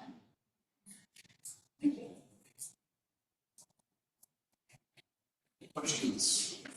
Well, could you talk a little bit more about your the farmer land management practices other than fertilizer application, but also they believe with their farms, and then also the watershed. It's such a gigantic watershed. Can you describe to us and see just a little more about the impacts of the. So actually, for my study area geography, you can see the Kandal province is along the stream water. That is the main stream water in Cambodia, Passat River.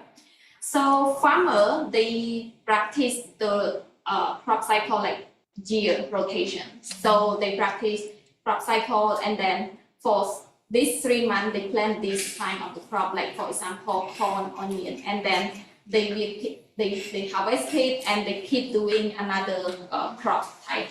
So that's kind like they never have time to make the soil rest and keep the soil like, okay, it's the soil health getting better after the harvesting. So they keep doing every year like that. That's why, and more importantly, they use the groundwater for the irrigation. That's, it's like if you keep using the groundwater and you also keep doing agricultural practices in the farm, and the groundwater is located in the farm, so it's gonna impact to the groundwater first. But for the geography, unfortunately, I did not study about the water line that from the groundwater and the stream water level. So I cannot tell you a lot about like how the groundwater related to the stream water or water, like you said, watershed management. I think it's not really quite different from Hawaii because farmer over there, they have their own water source. They use that water source for their irrigation for their farm, and other people cannot use. So if they want to do agricultural practices, or if they have their own farm, they have to own their own groundwater. So it's kind of. Other questions? Thanks so much for your presentation. Thank you for doing this research, because when we went up there, the farmers were like, oh, no one has come to Sisal water in years, and we don't know like what the quality of our groundwater is, so I think it's really great that we went out there and did that for them, so thank you so much for doing that. So I think I was, yeah, it's such a big river system, it's so complex, right? So maybe you have all this urban runoff from Penn, do you think it's coming up from there? And also, yeah, I know that in 2024 in May, that was kind of when there was this very unexpected heat wave that hit that part of of Cambodia, and I knew that farmers had to kind of adjust their water practices at the time. Do you think, say, a drought would have any impact on water quality in that area, and how would that kind of link to farming practices as well? Because I think going to the future, that's something that farmers are going to be very worried about. Impacts of drought, impacts of unexpected flooding. So what do you think are some of the implications for water quality in the future? Thank you for the question. That is a good question, and thank you, Dr. Minh Lee, for assist the whole time for my research project. So, based on your question related to drought and flood, so actually, what I can tell you right now, because Kandal province is seem higher, it's how to say, it's like higher than the stream water. So I cannot tell that the farm area that I'm studying right now is related to the flood, but exactly it's gonna relate to the drought, because what I said, the first water testing and water sampling, so it was the first round, so it's the dry season, so there is drought that's in that month. So actually it's not really impact to their agricultural practice because they use underground water. But they also mentioned when it's drought, there are less water. It's hard for them to use the water for irrigation, but they keep doing like 3 times a day, so it's not really impact to their crop yield. So, but like you mentioned, and what your question is like, what is the impact to the water quality? So I can tell during dry season and there's drought, it can make the water dirtier. You can see there's a lot of turbidity in the stream water. So it's gonna impact to the water quality, like ecosystem habitat and also the beauty of environment. So it's not good when there's the Mekong River is the main stream water, and you go there and you see the water is look dirty, so it's not good for the environment. Yeah.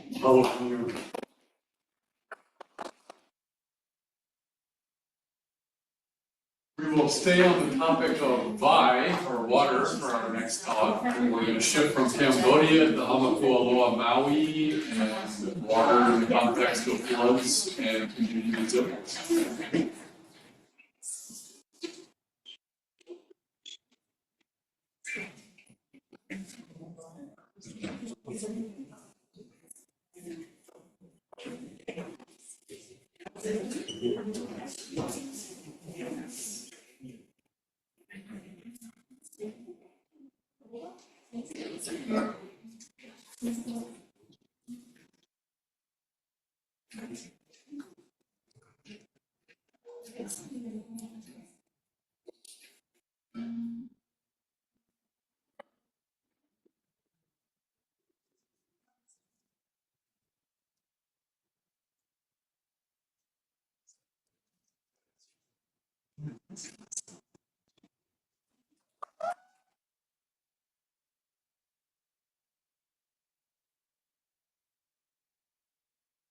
Hi, everyone.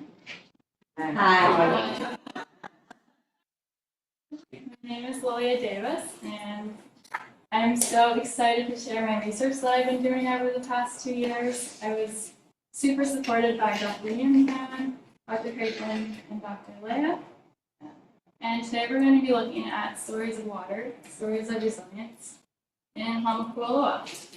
Some of you might be wondering, where's Hāmākualoa? All right, bear with me. Okay. Hāmākualoa is a moku on the northern slopes of Hāmākualoa. It is comprised of all of those many ahupua'a, and it is commonly known today as haiku or haiku. And why am I doing my research here? Well, Hāmākualoa maiau. This is my aina of my past, present, and future. In the bottom left corner, my yard, we have a ditch system running through, and so I had an early connection from a young age with water, swimming in the ditch, jumping off waterfalls. I had a really awesome papa. He took me horseback riding, Makai, got to see the rivers running free. And I have an amazing mom who is heavily involved in community. So I spent my life growing up at volunteer days and outside, and really grew a deep appreciation for this place. And for my research project, I wanted to combine my love for this place, for my community, and for water together. And thinking on a broader scale, what intersects water and community? Floods. So floods are the most common weather-related event. 100-year floods are turning into 30-year floods, and it's a really, really important issue. We see flooding in Kauai in 2018. I was greatly inspired by Kamehameha, and thought, oh, my own community also has experienced floods. And so we have experienced 4 significant floods in the past 25 years. While this might not seem significant to you, it is to me. And when I mean significant, I mean that roadways are disrupted, and there's big financial loss, property loss, and threat to life. So speaking on the climate history and the Hawaiian history of this place, I found this really awesome ololo no iao, ua pe'ekuhala o Hāmākualoa, speaking to the rain of this place that will make you run and hide in hollow trees. When it rains here, it rains out of nowhere, super hard and fast, and then it leaves, so you can watch the rain move throughout our yard.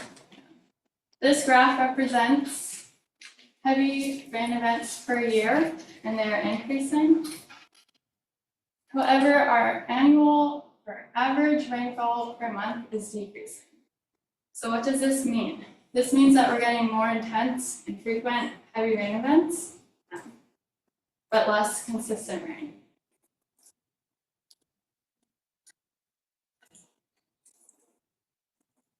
Okay, I'm going to dive a little bit deeper into the context of this place.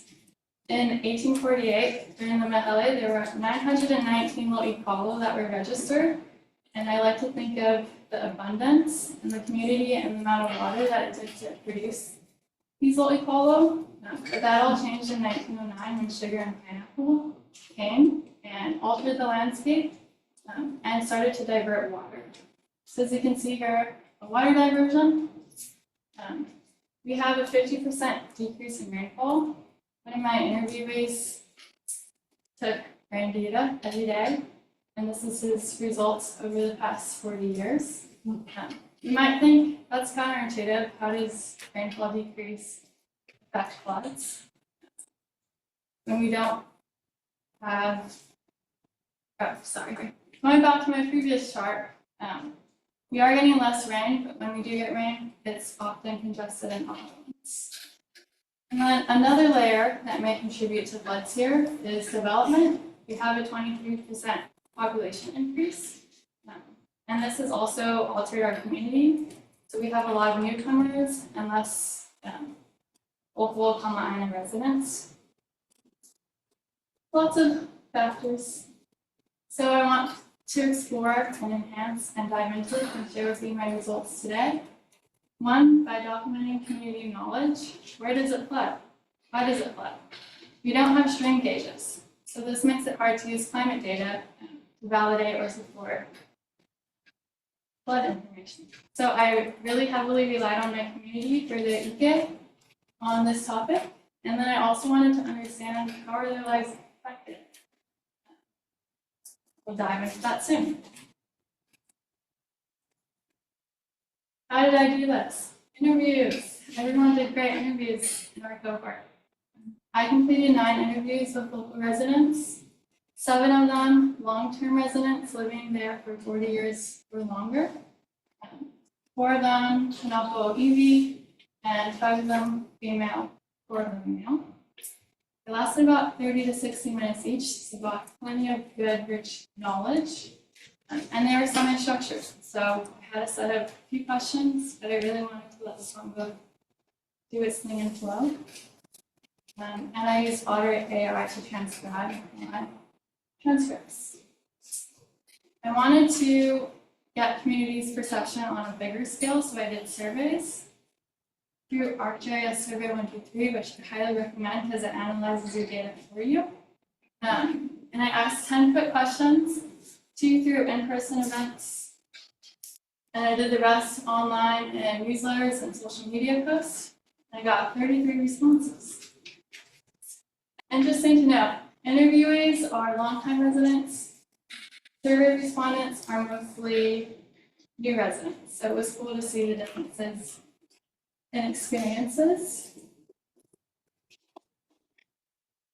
Okay. For my data analysis, I found my qualitative researcher hat, and I used in vivo software do the inductive coding process, which means a ground-up approach to let themes and codes emerge from data without any preconceived notions. And I did this through open coding, which allows themes to pop up on their own, and in vivo codes, which are my favorite, to encapsulate exactly what my interviewee said. And then I made really fun, amazing poems of their words as a gift back to them to really highlight their wisdom. And I think they were well received. Finally, not as part of this project, but I wanted to just highlight, as part of my Ku'oko'a Aina certificate, that I hosted a community event on the topic of water resilience, and we will dive a little bit into that later. But it was great to partner with 2 organizations, Friends of Twin Falls and Pedagogical Community Association, and I learned how to advertise an event, facilitate, shop at Lowe's and Costco, get all the goodies, and then how do you actually facilitate these events and open up discussions and make sure everyone is feeling welcome. It's a big learning curve. So now for the results. Where does it flood? How does it flood? Here's a map comprised of community experiences. A lot of floods next to rivers, of course. And a lot of these flood incidents happened on close to roads, so they're impacted on their drive to school, to work. Also want to say, if I could do this again, I would definitely try to do stream modeling or flood modeling to really support their experiences and compare that to FEMA maps, but I'm just not that tech savvy yet. So I wanted to do a little poll. Who here has experienced flood? Wow. Okay, seemed like more than half the room. It's convenient because 66% they also experience floods. Majority of them have experienced floods in stream crossings. Like I said before, impacts daily lives. And here's another recurring theme. It's almost we have a flood every decade. 86, 98, 06, 18, 2021.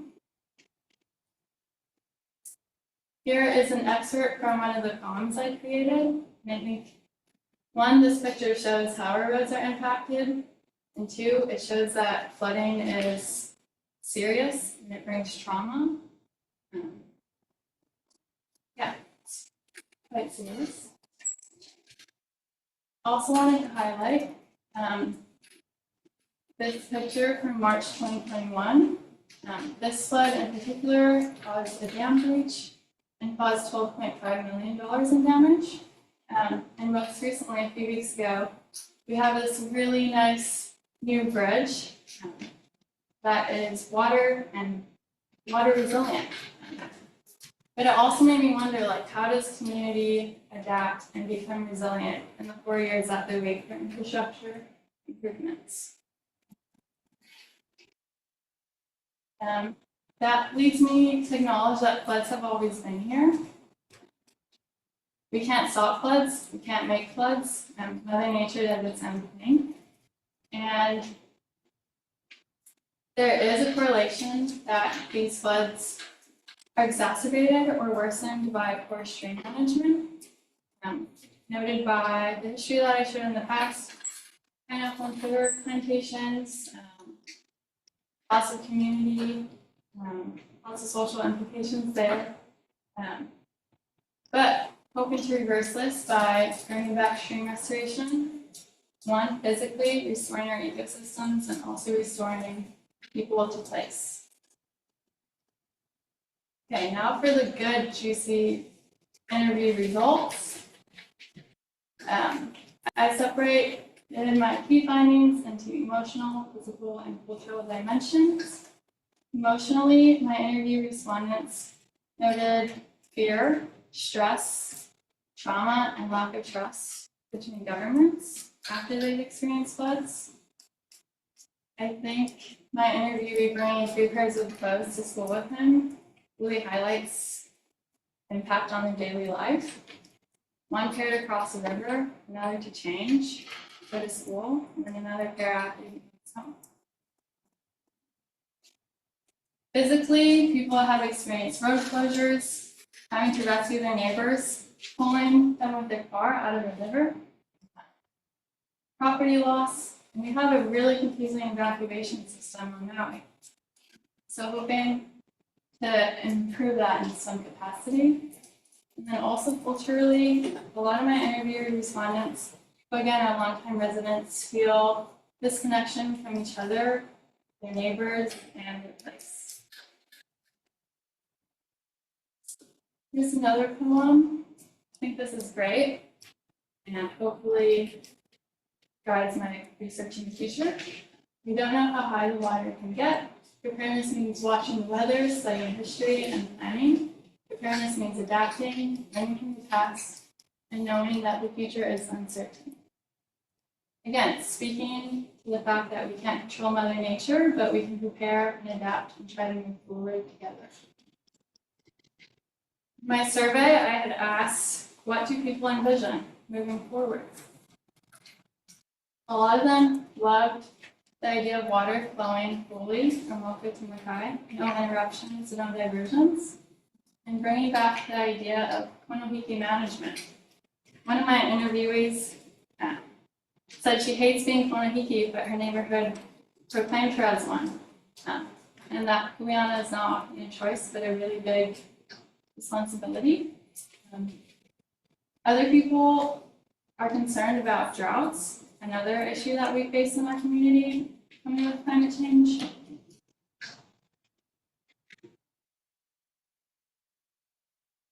So in thinking more about next steps and envisioning our future, a lot of people emphasize the need for education. We need to educate our new neighbors from our population increase that you can't divert a stream above because it will affect the flow below. You can't drive over a stream bridge when it's flooding. It's a lot of people don't know. That's okay, but we need to educate them. I was very inspired by the community of Hāmākualoa. They do community work days once a month on their own. And they have a neighborhood board and they fund their own they raise their own funds to maintain a state bridge. These are the people doing the work and they do it all on their own. And I think that's just really amazing. Okay, so to take action and through my project, just want to quickly highlight a stream sign day, connecting people back to their place. Although this wasn't a part of my MEM, I think it was really important and great to host 30 people and build the first step in creating Lilia back to place. So that hopefully people have stronger relationships with stream and can take better care of it in the future. My biggest takeaways: resilience is more than bridges, it's relationships, people, places, and water, all combined into one. My favorite takeaway from this project is that culture memory here is our data. I learned so many stories about my grandpa and my great-grandpa through this project, and learning about their Kayla, and the knowledge, hey, this neighborhood's shouldn't be built here because it's gonna flood. And then in 2018, it flooded. That was pretty fun. Realize I'm over time, so I'm gonna wrap up really quickly. But resilience grows and restore relationships. And I am, because of all of these amazing people, I want to highlight Hāmākualoa Foundation for funding my research and my amazing labs, the Pika Lab, the Snake Stream Lab, Dr. Chris Schuler, Dr. Lynn Vaughn, and all of the amazing experiences I had during my time here.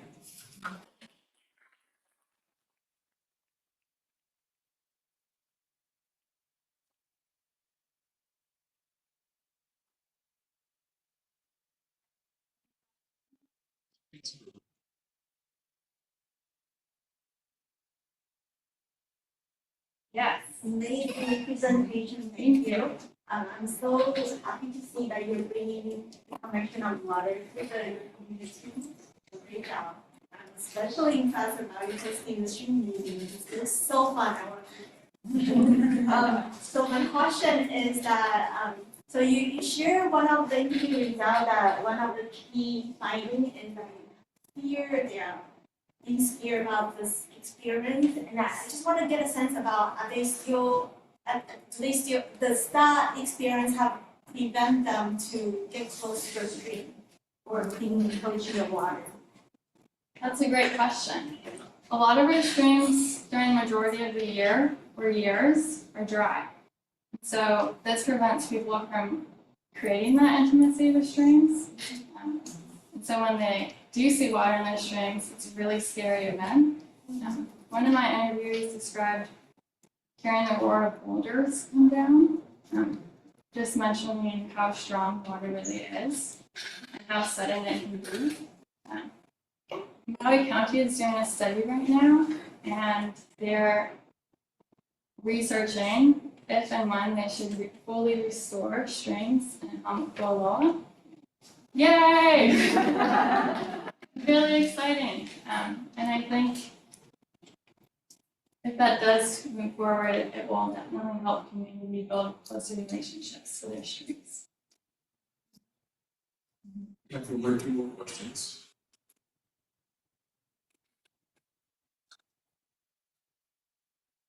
I really like that word count that you showed, but I noticed there was a lot of variety in some different things, and something that caught my eye was something about like chemicals or some other. Yeah, I saw some similar related things happening, or just broadly for someone who were specific things? Did any of those like jump out to you, or things that you expected or didn't expect to get from that word cloud prompt? Yep, I'll pull up my word cloud. So this word cloud was kind of tricky. My answers were in long sentences, and I couldn't form that into word cloud to accurately represent. So this is just, words are bigger because more people have mentioned these words. The biggest water concerns my community has isn't floods. It's actually water quality, drought, and precipitation. So that was another interesting key finding. We'll add a tidbit, thinking that floods aren't their main concern because it only happens once every 10 years. Haven't had one for a while, so. But should have added that in the presentation. Perfect. Oh, Lydia.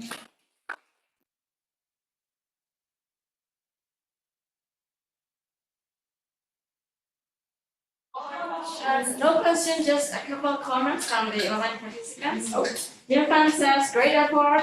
Lydia Woodcock says, awesome presentation, people of culture, traditions, and the community building strength and unity. Hello, Jonathan, A.K. Davis, commented, awesome job. Yeah, many congratulations. You have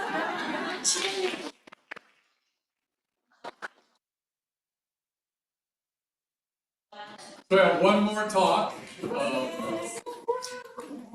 from Emma. I've done these series of courses for a number of years now. I've always learned from every single student in every single project. But there's always one or two students that are doing a project that's so far outside of my comfort zone that I learn a lot. And Emma's was one of those on the use of videos for outreach and education. So I hope you enjoy her presentation as much as I have enjoyed learning from her over the past couple of years.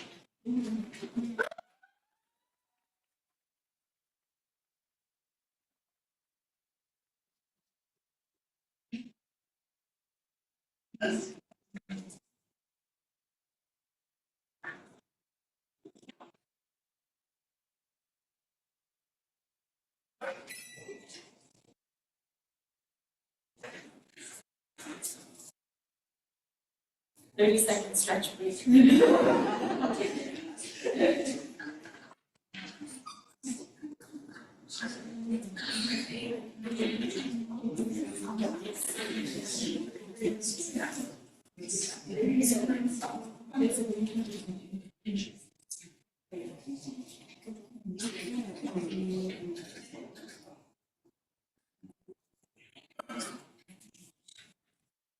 Aloha everybody, my name is Emma DeBenedictis, and I'm excited to share my capstone entitled The Effectiveness of Video-Based Education for Marine Conservation. First, I'd like to thank my capstone panel, Dr. Hāmākualoa, Dr. Caitlin, and Elizabeth Kamave, as well as my partner sites, the Hāmākualoa Education Program and the Coral Triangle Center for their wonderful support. So I'd like to start by sharing a bit about how my background has shaped this project. I grew up in Illinois, and my earliest interest in the natural world came from watching educational YouTube videos and nature documentaries. And then that curiosity eventually led me to pursue environmental science and marine education at Chhimcanal. And since then, I've worked as a teaching assistant and taken on outreach roles at the Waikiki Aquarium in Hanauma Bay. And those experiences introduced me to the ways that media and education can work together, especially when trying to engage people with conservation.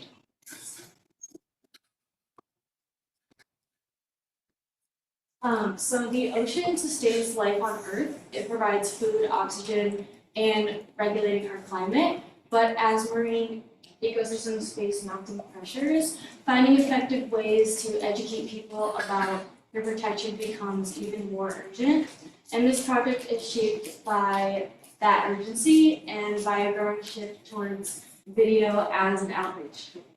And during the COVID-19 pandemic, many programs turned to video to keep educational efforts alive, and for many, it's remained a very key strategy. And then at the core of this work is a belief in the power of education to influence behavior and empower people to protect the places that they care about. Video is a uniquely powerful tool in environmental education.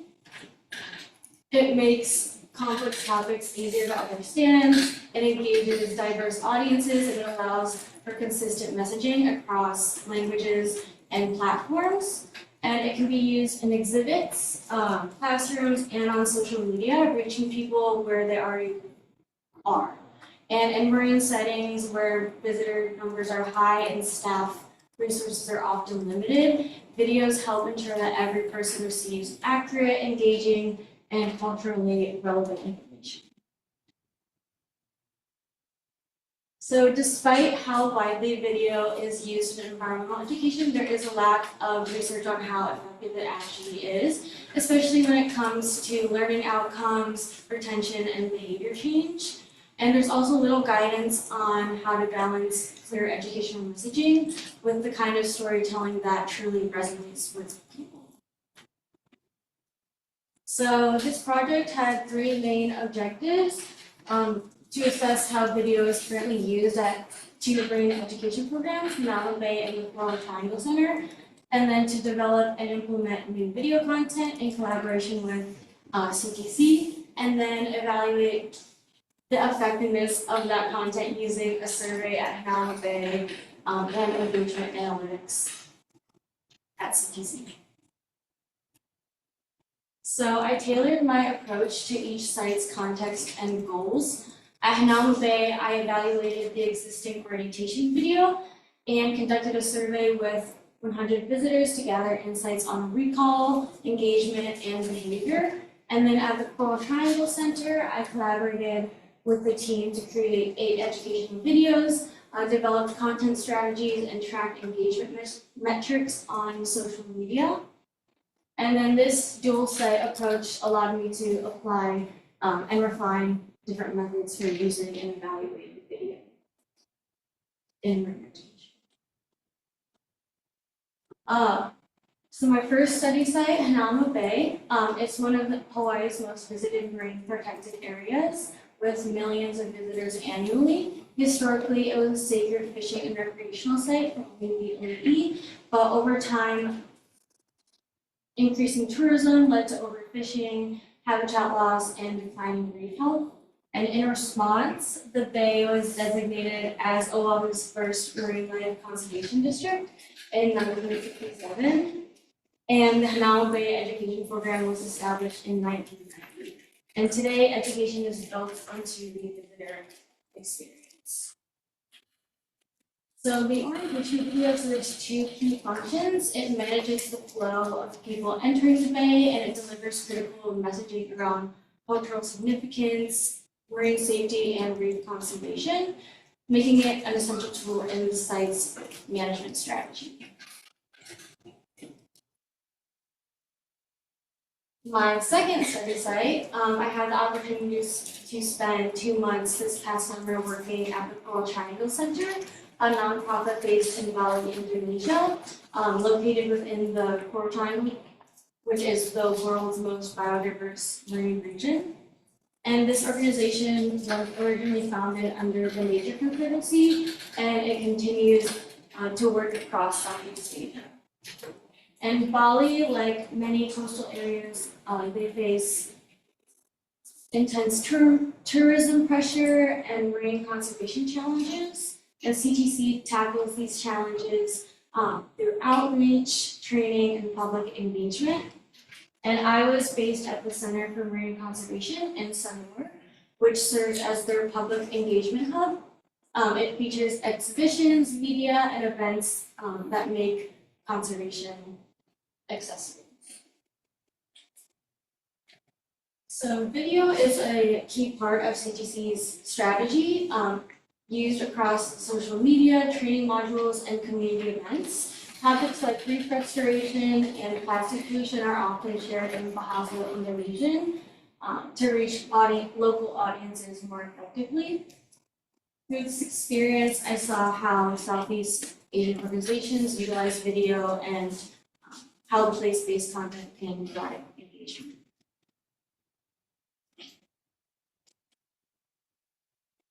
So at CTC, I started by reviewing video content across Instagram, YouTube, and their internal archives. And after regular meetings with the communications director, we decided that the Saving Oceans Now account needed the most attention in terms of video content. And while CTC's main Instagram covers regional conservation efforts, the Saving Oceans Now focuses on the Center for Marine Conservation in Sanur, highlighting exhibitions, events, and public learning programs.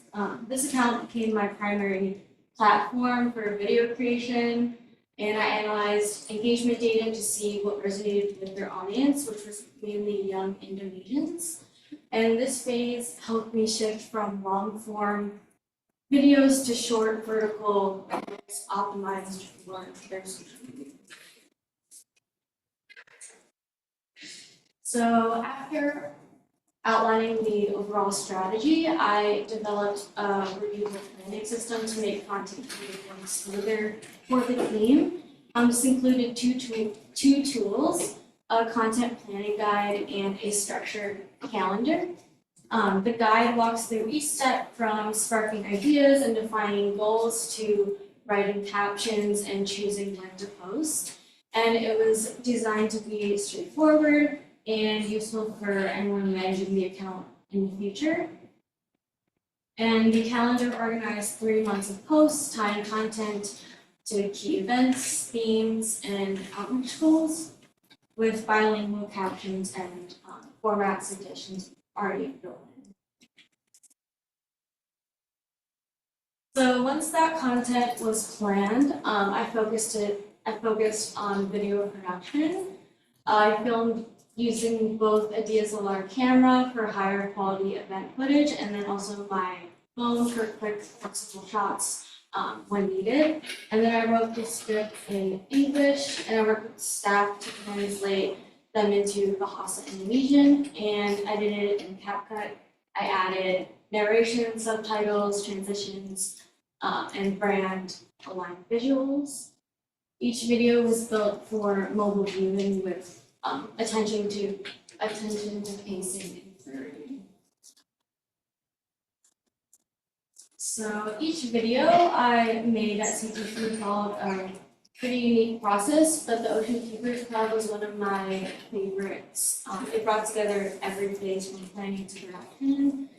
This program, it brings local students to the Center for Hands-on Marine Education, and this session offers a strong opportunity to highlight their learning and connection to the space. So I applied the full workflow, outlining the story, filming on site, translating and recording narration in Hāmākualoa, and editing the final reel in CapCut using a transition.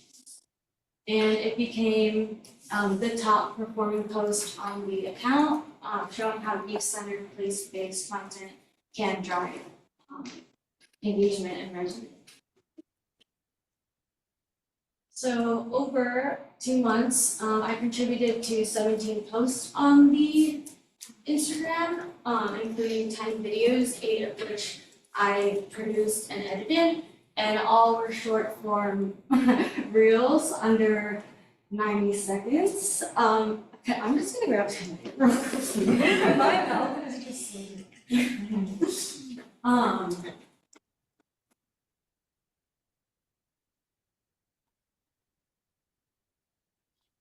so 7 included Bahasa narration or subtitles, and 3 involved staff collaboration on voiceover or translation.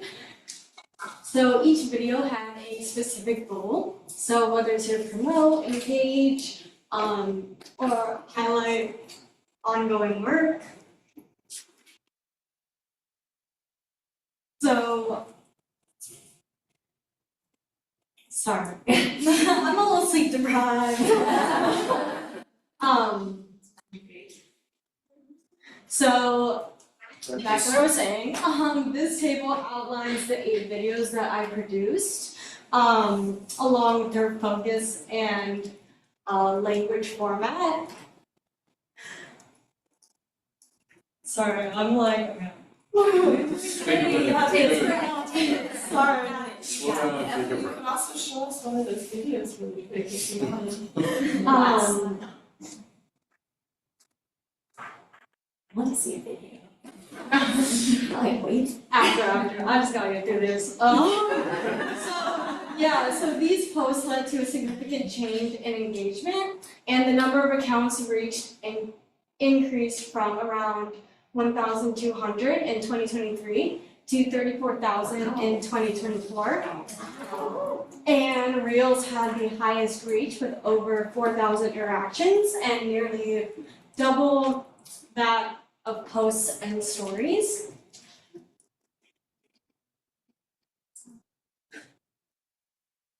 Sorry.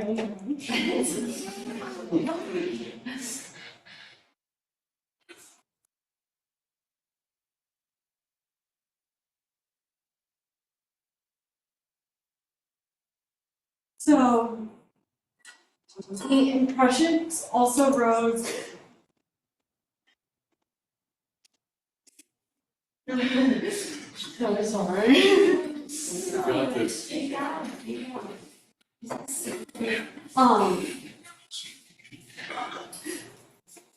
Impressions also rose with over 76,000 total views. And many of these views came from people returning to or rewatching content rather than just seeing it once. And the Ocean Keepers Club recap had the highest overall engagement, followed by World Oceans Day and World Environment Day. And all three included Bahasa narration or subtitles.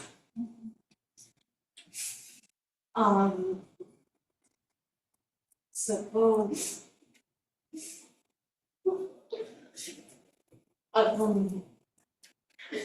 at the end of my time at CTC, I shared a set of best practices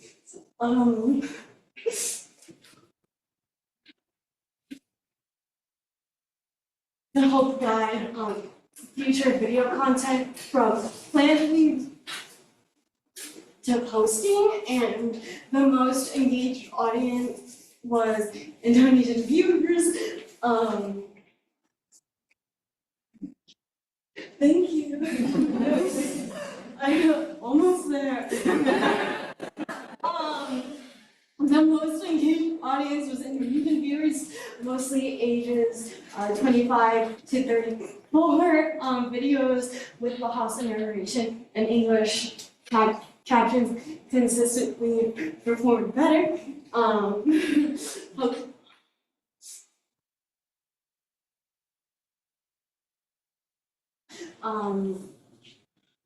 Post.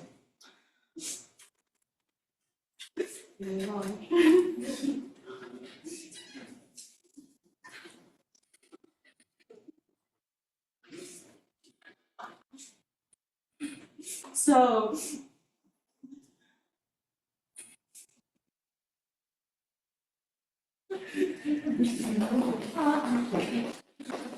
posting 2 to 3 times a week, especially on the evenings, helped keep things visible and content tied to current events or programs to the best.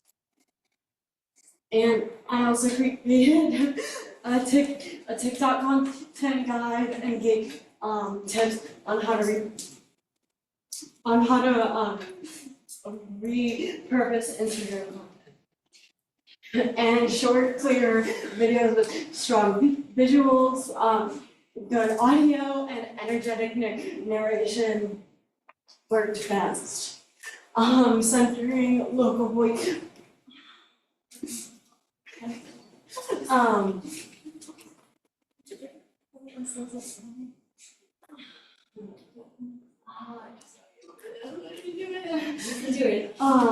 So centering local voices and culturally grounded stories are one of the strongest parts of the content.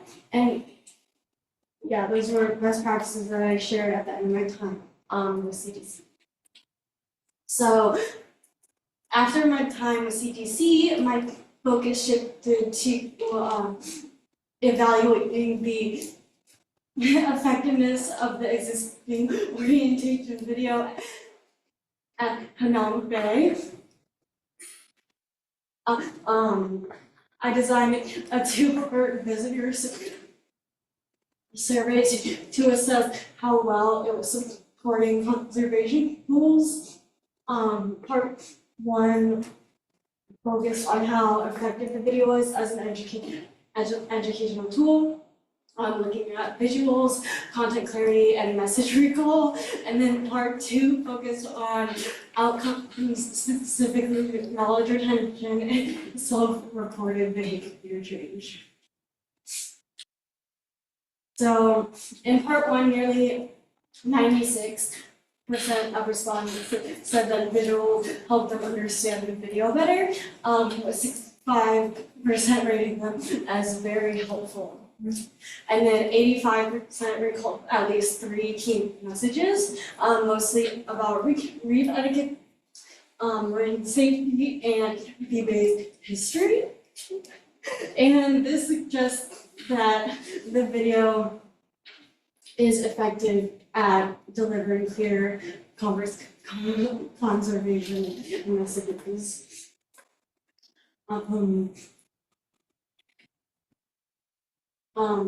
In part 2, 96% said that the video motivated them to protect the environment.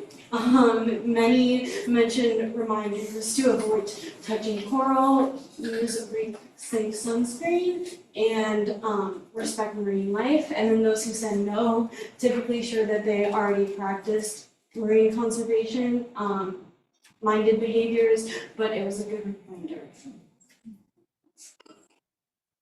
And then, when asked whether the video improved their snorkeling behavior, over 80% said yes, with nearly 30% reporting a significant change. And most said that they were more mindful in the water, avoided coral, they stayed in sandy areas, and they were more aware of reef safe practices. And then those who reported no, they often said that they already followed the practices, but again, they were aware. And while video was seen as effective overall, many visitors expressed interest in learning more. Many suggestions included identifying marine life, learning about cultural and historical context, and clear snorkeling safety tips. And these things could inform future education efforts, with updated video content, signage, social media, or interactive programs. So, in conclusion, video is an effective tool for conservation efforts, and due to the fact it's scalable, it's low cost, way to engage audiences and reinforce key messages, short visual content increases retention, and using local language and culture builds trust and relatability. And videos not only drive behavior change, but they also create long-term impact by building capacity through training and sharing tools.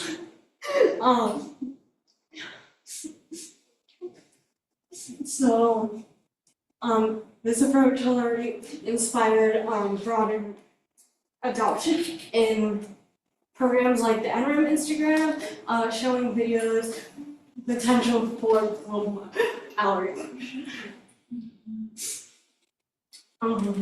So I'd like to say thank you to my mentors, my panel members, and the amazing teams at Hāmākualoa and CDC. This project has been a huge learning experience, and I'm so grateful to have worked with such passionate people. And I'm happy to answer any questions.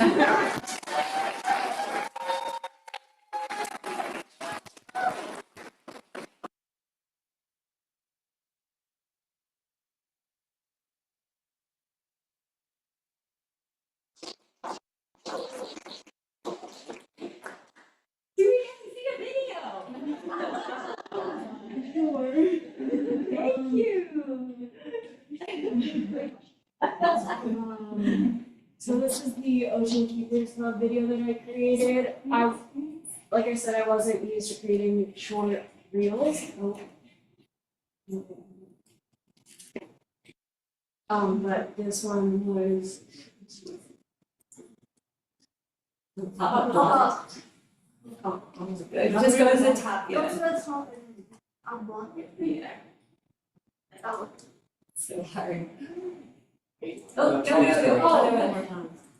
And then go, always allow. Oh, okay. Oh, there you go. Oh, okay. Oh, great. Volume. I mean, well, there's captions, so. Just take it up, then we should be able to hear. Di Center for Marine Conservation Sanur, Bali. Aku Farhan. Dan aku Prama, kita adalah fasilitator program Ocean Keepers Club. Dan hari ini kami akan bicara tentang apa yang kita lakukan. Setiap bulan, kami berkumpul bersama siswa-siswi SD usia 9 sampai 12 tahun, main dan belajar tentang konservasi laut. Hari ini adalah sesi kelima kami, di mana kami sudah melewati hampir setengah sesi dari 12 sesi Ocean Keepers Club. Topik kali ini adalah kota bawah laut. Para siswa akan dibagi menjadi 2 kelompok dan akan melakukan 2 kegiatan yang menyenangkan. Pertama, mereka akan mempelajari tentang perikanan berkelanjutan. Mereka akan berpura-pura menjadi nelayan dan belajar menangkap ikan yang sustainable. Selanjutnya, kami akan mengeksplor kota bawah laut sehingga para siswa akan mempelajari menangkap laut beserta perannya masing-masing. Pada sesi kali ini, mereka akan belajar tentang keanekaragaman kehidupan bawah laut dan betapa pentingnya melindungi mereka di ekosistem. Ocean Keepers Club bertujuan untuk menginspirasi generasi masa depan, menghargai dan melindungi keindahan kehidupan bawah laut kita. Untuk mengetahui lebih lanjut tentang kegiatan Ocean Keepers Club kami, jangan lupa untuk kunjungi website kami. Link ada di bawah caption ini ya. Terima kasih. Sampai jumpa.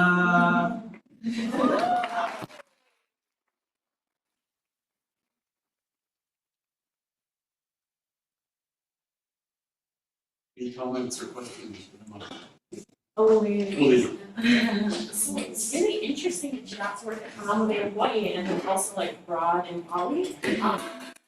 I've been around the summer, right, in Bali last summer. Yeah. So I was kind of curious, you can relate it to your project or just in your personal experience, but because you got to like meet lots of people there and you know lots of people at Hānāma too, what are some main like similarities and differences like culture-wise as it relates to stewarding the ocean, except Bali versus here?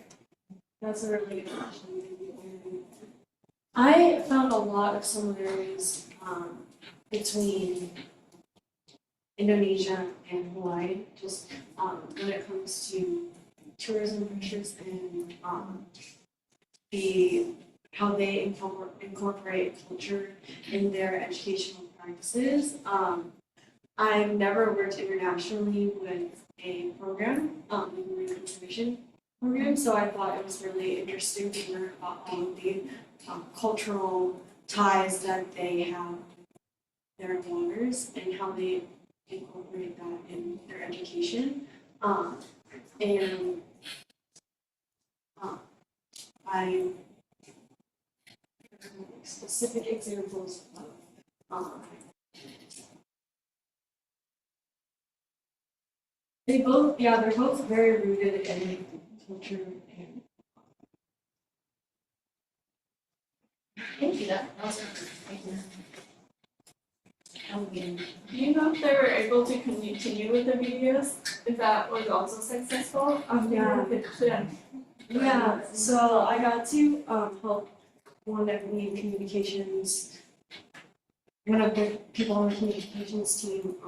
I taught them how to walk through CapCut, and they continue to post videos using CapCut. And I'm not sure if they use my video strategy to a T, but they definitely have it. Thank you. And then you have a lot of difficult comments from online audience. Do you want me to read?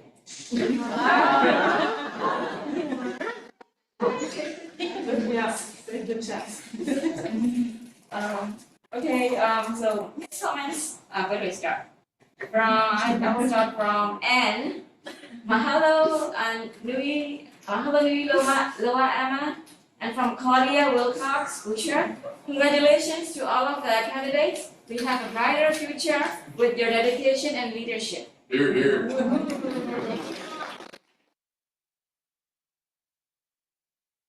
From Farhan Wali Bashir. Congratulations, Emma. You did a great job. So proud of you. From Yufan, my emojis, like emojis. From this Kimabe, hello, Newly Emma. Your tremendous amount of work that you invested in both sides truly supports the work that is being done. And from Leilani Gallardo, congratulations, Emma. CTC is proud to have you with us and contribute to our shared goals.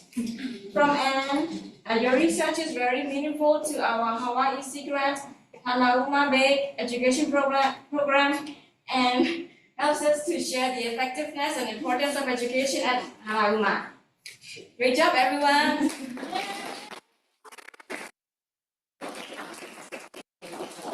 A big round of applause for all 6 of us.